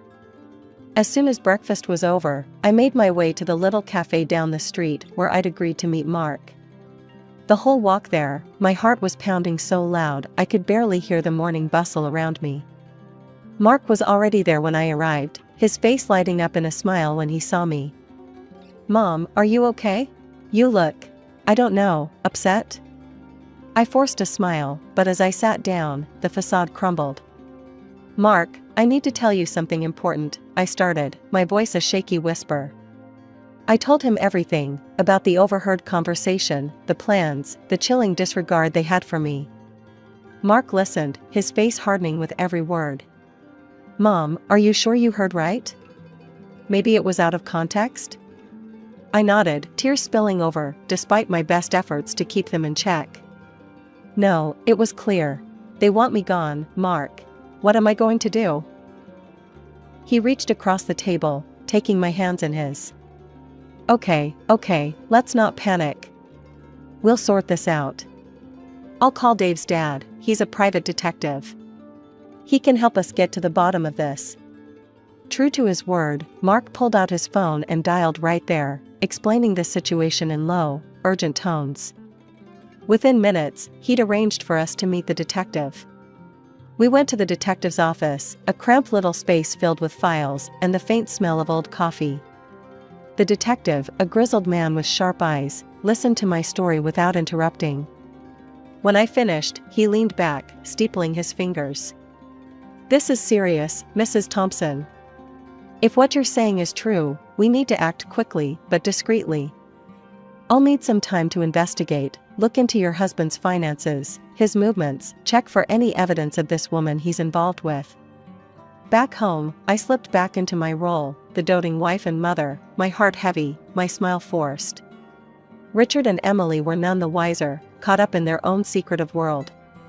Every look, every whisper between them felt like a knife twisting deeper, but I bore it silently, waiting for the day I could confront them with the truth, armed with more than just my broken heart. When the call came from the detective, my heart was pounding so hard I could barely hold the phone steady. "Mrs. Thompson, we need to talk. It's urgent," he said, his voice a low rumble of seriousness that sent shivers down my spine. I agreed to meet him immediately, and Mark, sensing the gravity, decided to come along. We met at a nondescript coffee shop, a place where conversations could disappear into the hum of daily grind. The detective looked graver than the last time we'd seen him, his eyes sharp and assessing as we sat down. "Mrs. Thompson, we've uncovered quite a bit," he began, flipping open a small notebook brimming with notes. "Your husband's psychologist, if we can even call her that without spitting, is more than just a therapist. She's his lover, and they've been seeing each other for over a year." The words stung, each one a lash against the already raw edges of my betrayal. Mark's hand found mine under the table, a lifeline in the storm. "They're planning to get married," the detective continued. "And they don't plan on leaving you with much." How could he do this?" I whispered, my voice barely a thread of sound. "That's not even the worst part," the detective said grimly. "They've been drugging you. The lady friend suggested it, to make you appear unstable. They're using a powerful sedative, adding it to your tea. This would explain any memory lapses or confusion you've experienced recently." A cold dread settled over me, a fog so dense it threatened to choke. My own home, my sanctuary had become a trap. "The plan is to have you declared mentally unfit. They've even roped in some crooked doctors who would testify to your instability for a price," he added, his voice a blend of anger and pity. I felt sick, the coffee shop spinning around me. "My daughter, does she know about this?" "Yes, she's involved." His confirmation was a bullet, straight through whatever shred of hope I had left that Emily was still my little girl. We left the meeting with a plan simmering between us. At home, Richard greeted me with a cup of my favorite tea, his smile too sweet, too venomous. I took the cup with a trembling hand, my heart pounding against my chest like it wanted out. "Here, love, I made it just how you like it," Richard said, watching me with eyes I no longer recognized. "Thank you," I murmured, my voice a mask of normalcy over the scream inside. I waited for him to turn back to his newspaper, then I quietly poured the tea into the plant next to my chair, watching the liquid disappear into the soil. For the next several weeks, I played the part of the forgetful wife perfectly. I'd misplace keys, forget names, stumble over words. Richard and Emily watched with poorly veiled triumph, not knowing that with each act, I was silently sealing their fate. Richard's birthday was looming like a storm on the horizon. He had taken it upon himself to organize a lavish party, claiming it was because he couldn't trust me, the woman who couldn't remember the simplest things. "You're staying at home, Sarah," he had said with a patronizing tone that morning. "It's for the best, you know, with your condition." I nodded, a meek, submissive smile plastered on my face, while rage and resolve warred within me. "Of course, Richard. I wouldn't want to ruin your big day." As soon as the door shut behind Richard and Emily, my act dropped. I was on the phone with Mark within seconds. "It's time," I said, my voice a mix of nerves and determination. "I'm on my way, Mom. We'll show them," he replied, his tone as steely as mine felt. Dressed inconspicuously, we drove to the venue. The restaurant was buzzing with Richard's colleagues, friends, and even his well-groomed mistress, all gathered to celebrate. We slipped in unnoticed, taking cover behind a large pillar, just as Richard grabbed the microphone. "Ladies and gentlemen, thank you for joining me on this special day," he began, his voice dripping with faux humility. "Sadly, Sarah couldn't make it tonight. She's not been herself lately," he sighed, the crowd murmuring their sympathy. But, on a brighter note, his smile widened. I've just been offered my own evening show on a major channel. It's a dream come true." The room erupted in applause, people clinking glasses as Richard basked in the adulation. That was our cue. I felt Mark's hand on my shoulder, squeezing gently. We moved toward the stage, my heart thumping in my chest like a drum. Just as the applause died down, we stepped into the light. Richard's face went from joyous to ashen in seconds, his eyes wide with shock. Mark didn't hesitate, he strode up and smoothly took the microphone from Richard's hand. "If I could have your attention, please," he announced. The room fell silent, all eyes on us. "I have a special gift for my father and his beloved," Mark continued, his voice calm but loud. A projector whirred to life behind us, and images flooded the screen, photos of Richard and his mistress, their intimacy undeniable. Whispers crescendoed into gasps as video clips rolled, their cozy dinners, their sneaky exits from her apartment. Then the audio played, clear and damning, discussions of drugging me, of bribing doctors, all to steal my place in this house, in this family. Richard and his mistress exchanged desperate looks, trapped by their own deceit. The crowd's murmurs grew louder, a mix of shock and anger vibrating through the air. I took the microphone from Mark, my hand steady, despite the turmoil around us. "I am not as ill as my husband hoped," I declared, my voice strong and clear. "This, what you see on this screen, I arranged for this gift, especially for his mistress." The scandal erupted right then and there, the mistress fleeing the room with Richard stumbling after her. As the room buzzed with the aftershock, one of Richard's relatives approached me. "I recorded everything, Sarah. It's all on video. I'll send it to you," he whispered, handing me his business card. After the explosive reveal at Richard's birthday bash, the fallout was immediate and merciless. The video of his betrayal and scheming went viral overnight, replayed on every gossip show and news outlet you could think of. Richard, who had always craved the spotlight, finally got his wish, though not in the way he had hoped. The backlash was swift. His once promising career on television crumbled, the network dropped him like a hot potato, citing moral clauses and public outrage. Meanwhile, I took steps to untangle myself from the man I once vowed to stand by. My lawyer was a godsend, a no-nonsense woman who cut through the legal jargon and helped me file for divorce. The evidence was overwhelming, and the court had no qualms in granting me not only the divorce, but also a hefty financial compensation from Richard and his mistress. The fact that they had drugged me made it a criminal matter, too, but my focus was on severing ties, not extending court battles. "Sarah, you've secured lifelong alimony, and the house is yours. They can't touch you financially anymore," my lawyer announced with a satisfied smirk when it was all over. The mistress, Miranda, a once respected psychologist, saw her career disintegrate. Her license was revoked following an investigation into her unethical behavior. The doctors she colluded with faced similar fates, their medical licenses stripped and reputations tarnished. With no career and mounting legal fees, Miranda sold her office and took out loans to fulfill the court's compensation orders. Last I heard, she and Richard were living together in a cramped apartment, struggling to make ends meet. Karma, as they say, can be quite the equalizer. During all this upheaval, my daughter Emily came to me, tears in her eyes, remorse finally breaking through her previously cold demeanor. "Mom, I'm so sorry. I was so wrong. Can I stay with you?" Her words stung, reopening wounds that had barely started to heal. "Emily, I love you. You're my daughter, and that will never change.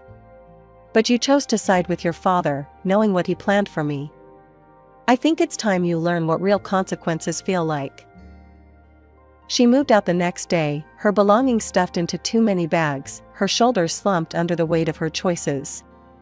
Last I heard, she was living with Richard and Miranda, the atmosphere there as strained as one would expect. Richard tried to reach out once, a call I let go to voicemail. His message was a mix of self-pity and blame, a cocktail I no longer had the taste for. "Sarah, I hope we can talk. There are things I need to explain," the voice said, trailing off into a sigh. I deleted the message, the final note of his voice swept away with a single tap. After everything that went down, here I am, back in the world of dogs, my first love and passion. I'm not just working at the shelter anymore, I've started offering private dog training courses right here at home. My backyard has transformed into a haven for all things canine, agility equipment, training mats, and more toys than you can shake a stick at. Mom, this place looks amazing, Mark said on one of his frequent visits. He walked around with a proud smile as he watched me put a rowdy pup through its paces. Thanks, honey. It feels right, you know? Like I've found my way back to where I was always meant to be, I replied, tossing a ball for an overly enthusiastic golden retriever. The scandal, though a nightmare at the time, strangely did wonders for my business. Clients started pouring in, some admittedly curious about the scandal, but they stayed for the results. I'll be honest, Sarah, I first heard about you from the news. One of my clients, a friendly woman with a stubborn dachshund, confessed during a session. But I saw how you handled Bella here, and I knew the news wasn't the real story. You're the real deal. I laughed, giving Bella an affectionate pat as she finally nailed the sit-stay command we'd been working on. I appreciate that. It's good to know my 15 minutes of fame brought me some genuinely nice clients. It's not all about dogs, though. Mark comes around a lot, helping me with the heavier tasks around the yard, his company a constant reminder of how much good there still is in my life. Mom, you ever think about how things turned out? You know, after everything? Mark asked one afternoon as we sat on the porch, watching the sun dip below the horizon. All the time, I admitted, sipping my tea. It was tough, really tough. But look at this, I'm happy, Mark. Really happy. I wouldn't change a thing. He nodded, a knowing grin spreading across his face. I'm proud of you, Mom. You turned a mess into a message. And he's right. I did. I get to spend my days doing what I love, surrounded by wagging tails and wet noses. The peace and contentment that fills my days now is something I used to dream about during those dark times. Hey, Mom, think you'll ever forgive him? Dad, I mean? Mark asked one evening, the question hanging in the air like smoke. I thought about it, really thought about it. I've moved on, but forgive? Not. And that's okay. I've learned that some things you just have to let be. That's the truth of it. I've found strength I never knew I had, and a resilience that's seen me through the worst of storms. The days are long, filled with barks and laughs, and as I close the gate each evening, I look up at the stars, grateful for the quiet ending to another day filled with life.